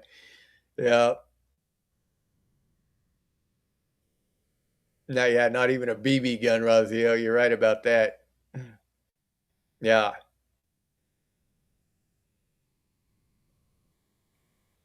Yeah, Robert. Yeah. They're probably the most popular, the most often fired. So statistically, yeah.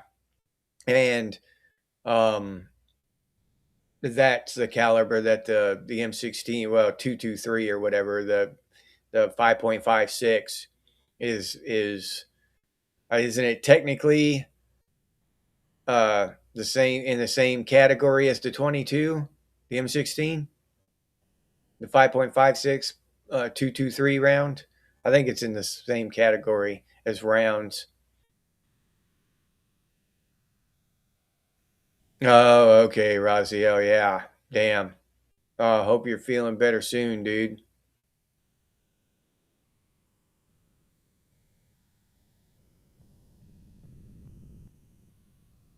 Measure out the cordage.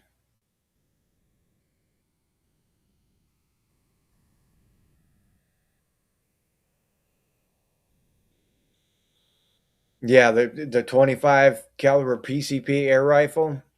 Yeah, I've heard that those would be good in survival situations because they're quiet, So shit, I think that's a good idea. At least to have one in the in your arsenal, in your toolbox. You know what I mean? So yeah.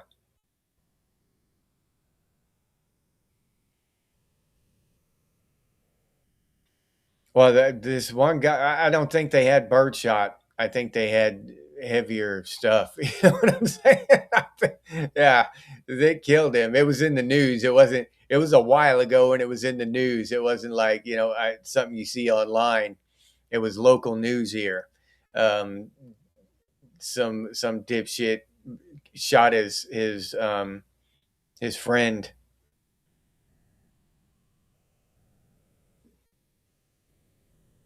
Yeah, yeah, exactly. Underground, everyone within a mile will hear you shoot, and it'll be like a dinner bell. If you're out there and you shoot a deer, well, other people are going to hear you shoot that deer, and they're going to come see if you hit your target because they want some of that deer. So yeah,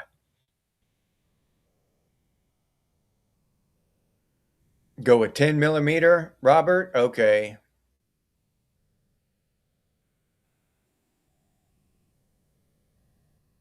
Long barrel Glock and 10 millimeter. All right, crab man.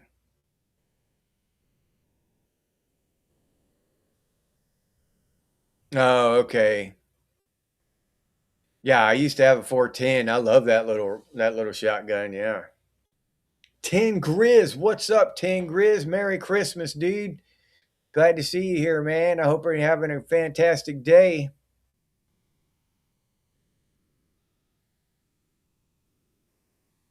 Yeah, defend yourself from a moving vehicle. Yeah.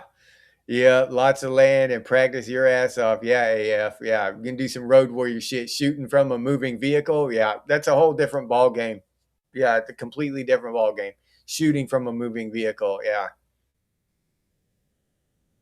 I'm sure shooting a lot of rounds from land would be better than shooting no rounds from land just standing there. But still, it's a different world. Trying to shoot from a moving vehicle. AF points out, yeah, that shit's the whole different ball game. Nicole, what's up, Nicole? Merry Christmas. Glad to see you here.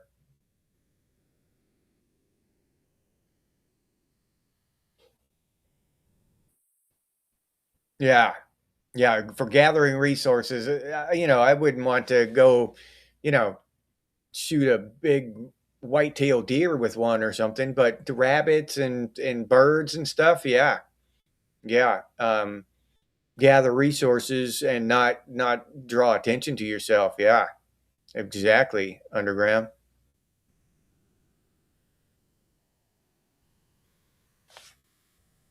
Uh what does PCP stand for? Um Damn. I've actually read what it was stood for before. I can't remember now though. Guess I could look it up here.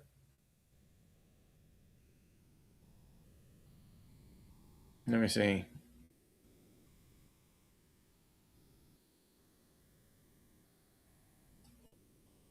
No, no, I don't have my damn. I thought I had my tablet here. I don't know. There's some I'll have to look up what it stands for. Damn it! It seems like it's on the tip of my tongue. Yeah, they're quiet, Raziel. Yeah, crossbows are quiet too. Yeah, nobody will be able to hear where the shots are coming from in defensive situation. Yeah, yeah, and you don't have to worry about that shit with like the somebody running off or something. You hit them with a 30 caliber air rifle. they're gonna know. They're gonna know that shit's gonna hurt at the very least. It's gonna do some damage. Pre-charged pneumatic underground. Thank you. That's what PCP stands for. 3,000 psi air rifles. All right.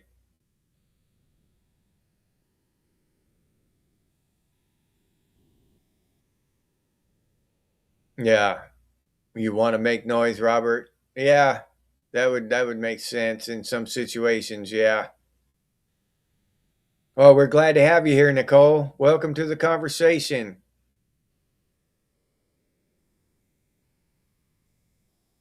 Oh yeah. Yeah, crab man. Yeah, night vision. The whole different story then. Yeah. Yeah, I'm about to go get some more of that good food, Tangriz. I'm with you, buddy. Yeah, I already ate Christmas dinner once. I'm about to go for a repeat here in a little bit. Yeah, my dad used to do that too. Um, Raziel, yeah, with a 22, yeah. How much you lead them? Zombie, zombie, what's up? Merry Christmas, dude. Yeah. Ammo for calibers you don't have yet, Crabman, yeah.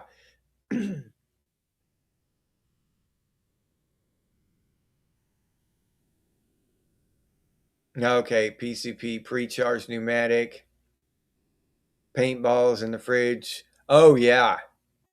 Yep. They were brutal, yep. 90% cheaper also. Okay. Paintball guns. Wrist rockets for small game. Yeah. All right, Robert. That's what I thought. I remembered that. Aren't they kind of interchangeable? 5.56 interchangeable with the 223, which they're called varmint rifles, right? Those are called varmint rifles. Drugs are bad, zombie. Yeah. Yeah. Okay. Metric system. Yeah. Yeah, night vision, it's a whole different game because you can see shit. You're just on different levels with in the dark, and you have night vision, and somebody else doesn't. Well, yeah, it's not even it's not even fair. Then, yeah.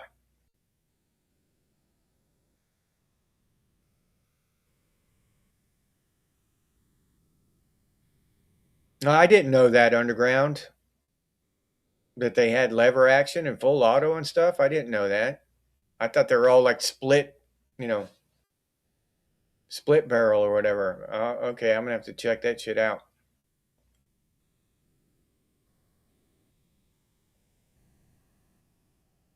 Yeah, I would dream of thermals. Yeah, Robert. Yeah, good stuff isn't cheap, crab man. You're right about that.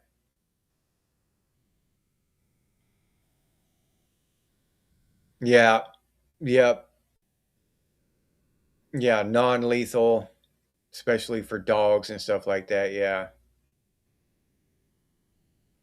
yeah, you're true. That's true too. AF, the new expensive shit isn't necessarily good. Yeah,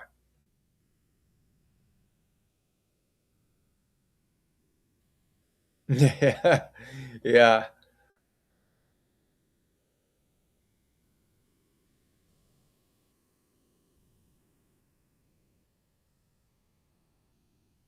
Thermal optic, hollow sun makes a great thermal optic. Okay, Chaz, hollow sun.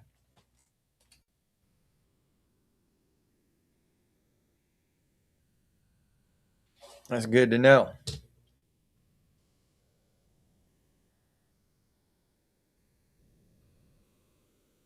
Pyramid air. Okay,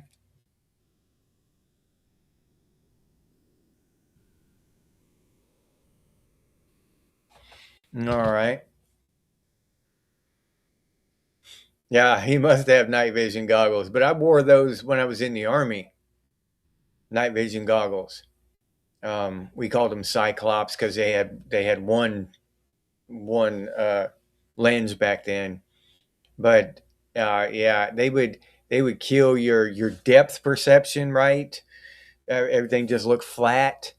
But um, I mean, in as long as there was just a little bit of moonlight or starlight out there, not it didn't need to be a lot, just a little bit. I mean, it looked like a black and white TV, but I mean, you could easily make out what the hell was going on. I mean, details about what was going on, and that was back in the early '90s. I can't imagine the kind of shit they have now. Yeah.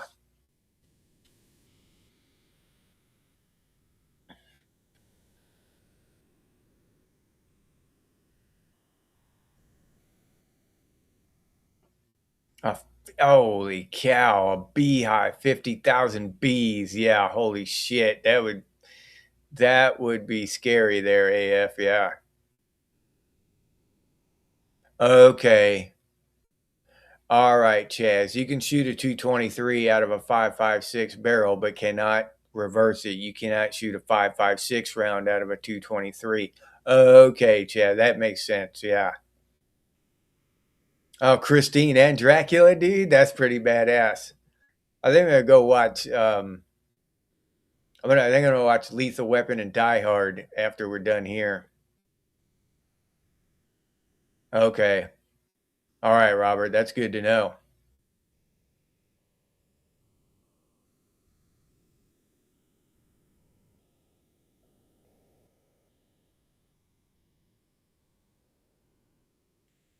Holy shit. Yeah. Bought it 20 years ago. Now they're selling them for what? Is it 3 grand? Yeah, that's crazy, Raziel. Oh, crap, man. Well, yeah, back then it was bad compared now. When I first when I was in the army in '91, and went and you know, at 19 years old, that shit was awesome. You know, I never even knew anything like that existed. So yeah, but compared to now, yeah, it was horrible. Did what the LT told you to, crab man. Drove a Humvee off a cliff. Holy shit.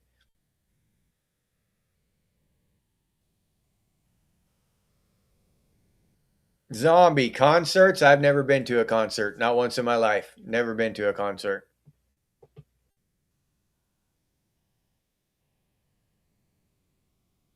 Okay. You have a 5.56 and you can shoot a 223 out of it. All right. Do some. Melody's here. I missed her name. Oh, there she is. Melody, what's up? Merry Christmas, Melody. Glad to see you here. Glad you could make it.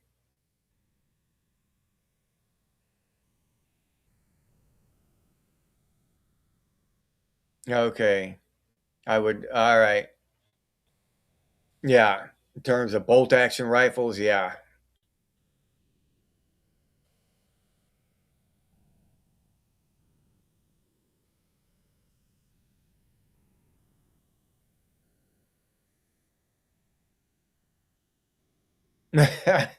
Melody, when you were 8, you found out Santa was your parents. Oh, well, you can't. That sounds like a pretty damn good Christmas to me, zombie. Yeah, a Mac 90 for $100 underground. Iron Maiden's coming to Florida next year, Mike. I didn't know that.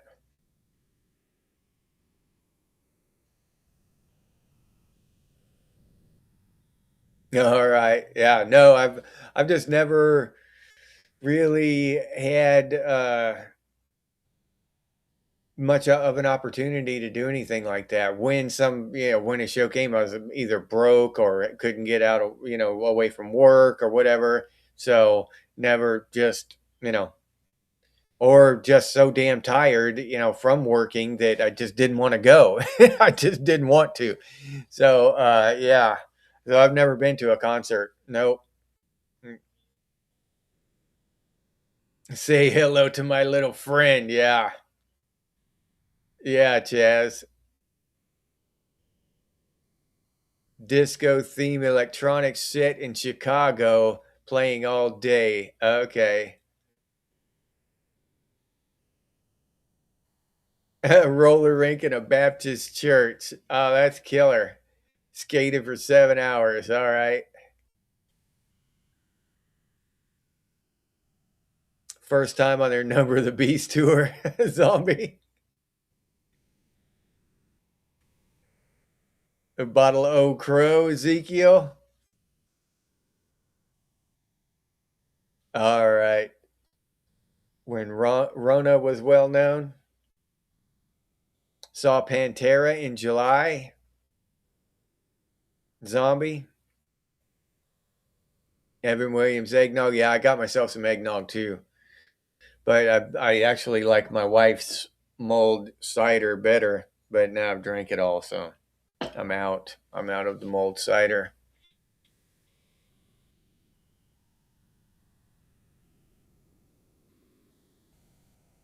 Prince in 1999. Oh, the concert was 1999 in November of 82. All right, do some Mudvayne. Yeah, and Megadeth. All right. You seen the Iron Maiden 5 times, Mike? That's pretty cool. Yeah, I always like Pantera. Yeah. Cher and Prince. Yeah, the skating rink was the spot. You're right, Underground.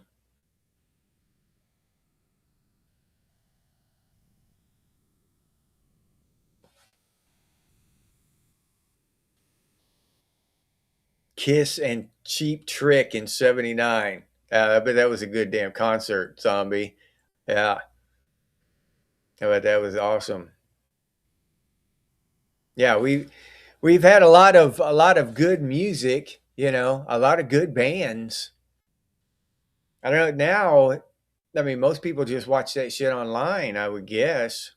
Prodigy in '99, that would be a badass concert. Yeah.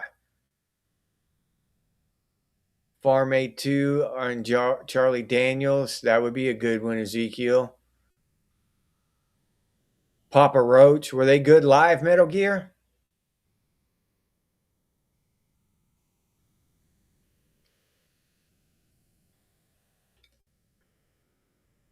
Crabman saw Judas Priest, but he doesn't remember it. I wonder why, Crabman. I wonder why you don't remember it. 1,800 bucks for the Hollow Sun, Robert, that night vision. Is that infrared or the starlight? Oh, you're in the crowd shot zombie? That's killer, dude.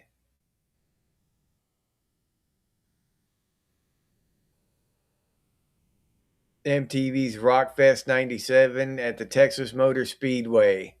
Bush, no doubt. Third Eye Blind. Oh, shit. Lost your little 16-year-old sister. Yeah, that would suck. But that would be a kick ass uh, show. Bush, no doubt, and Third Eye Blind. That would be awesome.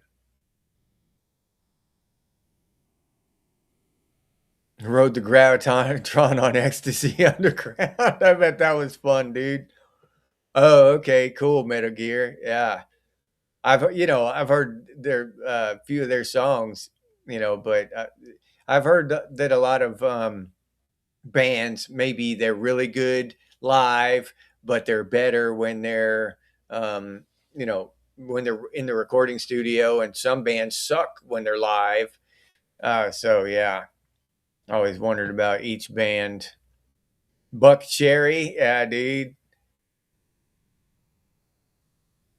Okay, RR, yeah, Metallica, yeah, they kicked ass.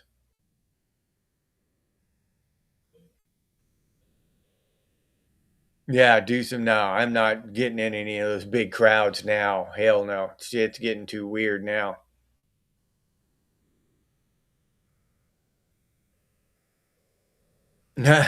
Savage, yeah, dude. Yeah. Margaritas were $2. Holy shit. Bottles of water were $7.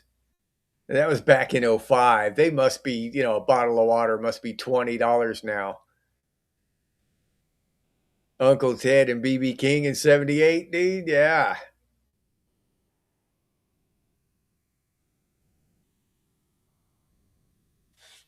Yeah. Yeah, Robert. Yeah.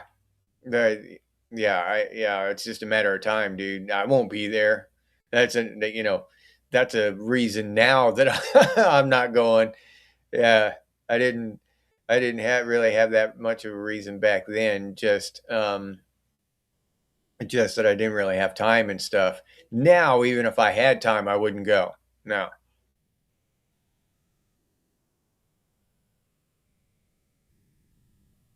Oh, okay. Warehouse party in Houston, Katrina relief gig. All right. Oh, that's pretty cool.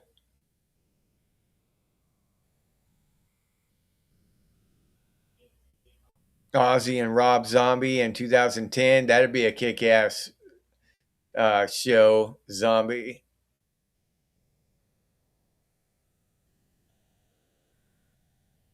Willie Nelson, David Allen Coe, Crabman. Yeah, dude. Everyone was wasted, high as a kite. It wanted to be or not. Yeah. Oh, all right. All right. Snuck in your own vodka.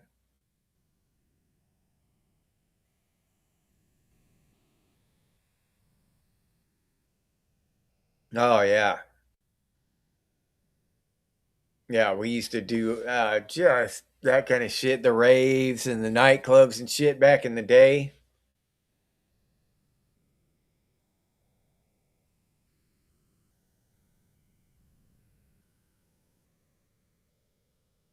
No, okay. Well, they would not surprise me, Deucin. Yeah, yeah, it would not surprise me. Fish? Yeah, okay. In the Everglades. No shit, Robert. Okay. That's cool. AF. Yeah, that's awesome to get autographs and meet people like that.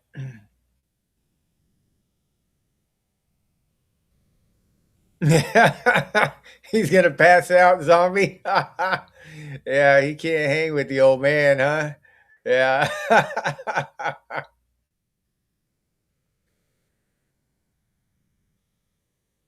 Anybody still here, Oliver? Hell yeah, we're still here. We're still kicking ass, taking names. Yeah. Oh, it comes with free refills. Okay, Razio. Yeah, Hank Jr. and Kid Rock. Hank Jr. used to be my favorite. When I was a little kid. Before I got introduced to heavy metal and shit. Hank Jr. used to be my favorite artist. Oh, all right. That's cool. Yeah, Nirvana was awesome. You can't deny that shit. Grateful Dead concert. Ever made it out of the parking lot. That's awesome, Chaz. If you can't even make it out of the parking, that's a good damn time, dude. Yeah, I went to this concert one time. I didn't even didn't even make it out of the parking lot. Yeah, yeah, dude, that's killer. Those are the kind of stories that make good memories. Keith Peterson, what's up? Merry Christmas, Keith. Glad to see you here. Yep. You're pretty late, Keith, but better late than never, dude. Yeah. Oh, okay. Survival Dispatch Channel. All right. Yeah. Well, that kind of shit would not surprise me. They've been, bringing people over here for a long time, and it's bound to happen sooner or later. So, yeah.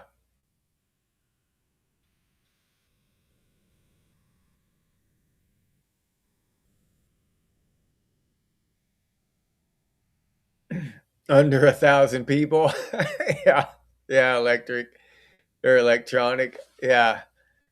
Yeah, under 1,000 people. That's where I'm at too. Underground, yeah. Alabama in the 80s, that would be a good one.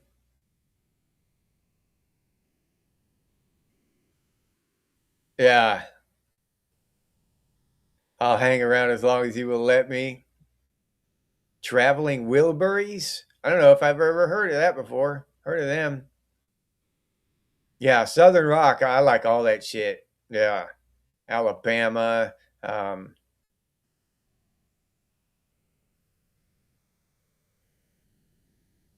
Black Crows are going to be touring again.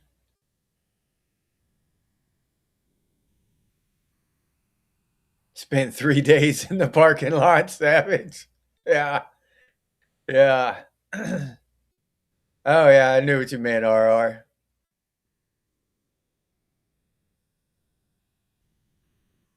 Yeah, in the Columbia Gorge. Yeah, Gorge Amphitheater. Where at? Yeah, I'm familiar with the Dalles. You know where the Dalles is? What is that? West of Portland, along the Columbia Gorge. We used to go to a place there called John Day and jump off the bridge into the water, the train bridge and the car bridge underground. Yeah, Willie and Waylon. Monsters of Rock tour. Yeah, that just sounds awesome.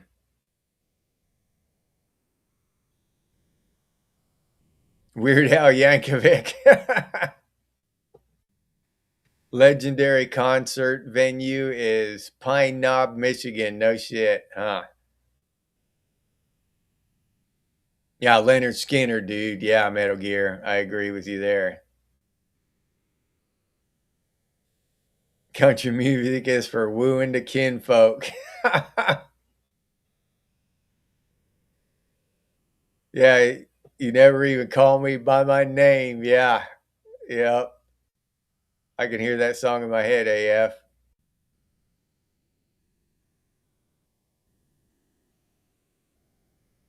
Oh, there's a town named George. I did not know that. I lived up there for several years, but I was a kid. I haven't lived there as an adult. But it must be. Was it in Eastern Washington?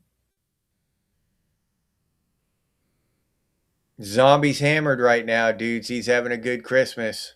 That's awesome. I'm glad to hear it, Zombie. Glad you're having fun, dude. Glad you're having a Merry Christmas, man. Thank you for dropping by and hanging out with us. Charlie Daniels. Yeah. Eagles Nest Pub. Okay. All right, Keith.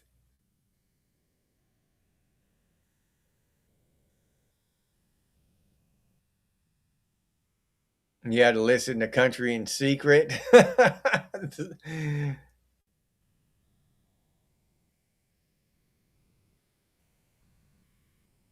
Yeah.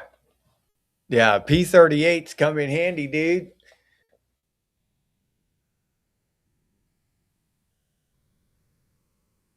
All right, Zombie. Don't worry about it, dude.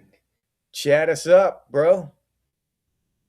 That's what we're here for. It's Christmas. Okay.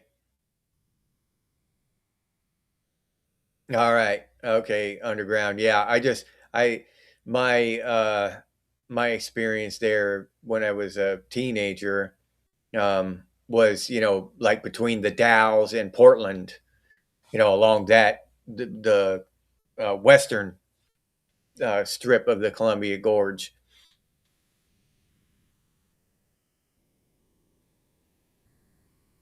You can always get a date at family reunions, Ezekiel.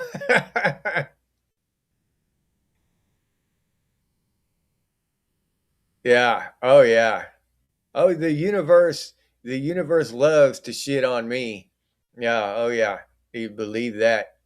But I try to stay optimistic and stay just, going forward, moving forward with life, and try not to let shit get me down. But yeah, yeah, the universe loves to take a shit on me.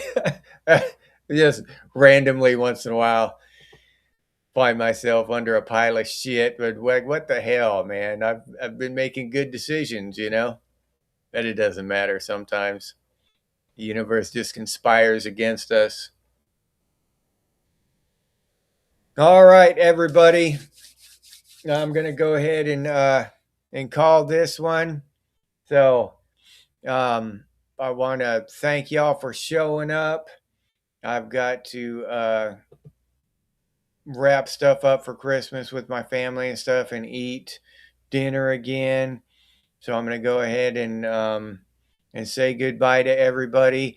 Thank you for showing up and hanging out with me. I sincerely hope you have a wonderful Christmas, and a great Happy New Year. Hopefully, this next year coming up, just got a bucket full of blessings for you. You know what I mean? And I hope it's a great year for you. I hope everything good that can happen to you does happen to you.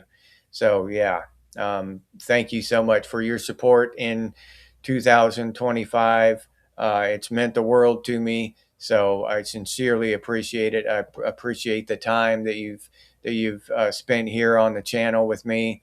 So thank you so much. All right.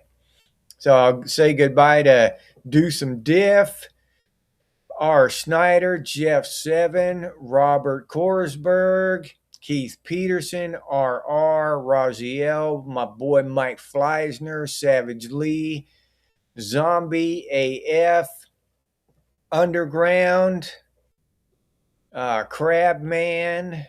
Who else? Ezekiel. Who else we got here? Oliver Rust.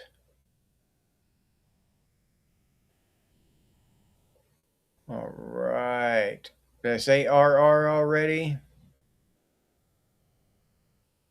Muskogee Land.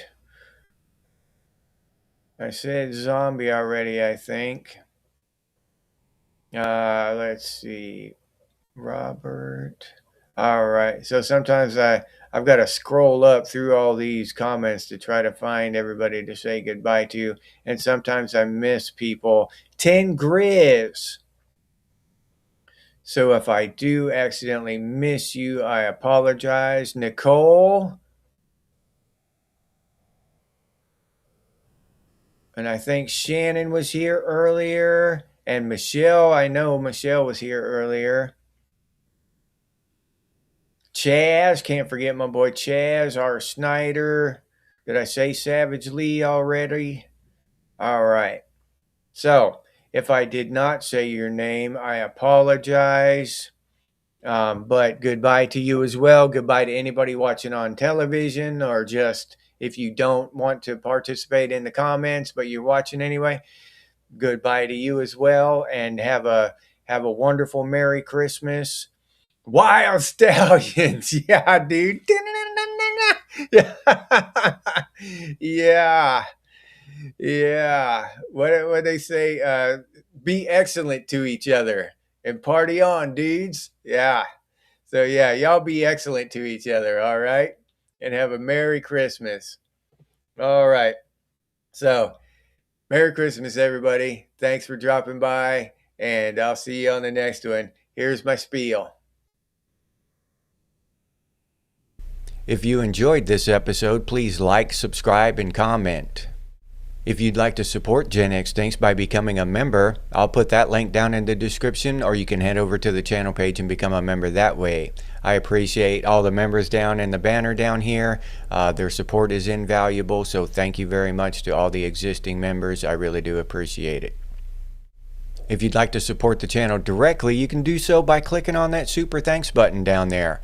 Or you can hit that hype button. The hype button is something new that YouTube has come up with for smaller channels like mine, and I really do appreciate those of you who take a second and punch that hype button for me.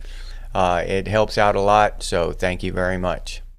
If you're interested in Gen X gear, we got some pretty cool stuff over there at Redbubble. Gen X Thinks and Gen X branded stuff, t-shirts, coffee mugs, ball caps, stickers, all kinds of cool stuff. But I'll leave that link down in the description for any of you who are interested. If you can't or don't want to support the channel in any of those ways, you can always do so by sharing these videos on your social media. That helps out one hell of a lot, so thank you very much to those of you who do that. And if you have any ideas for future episodes of Gen X Thinks, please put those down in the comments. Or you can email us, and the email is genxthinks@gmail.com. And as always, stay frosty, Gen X, and I'll see you on the next one.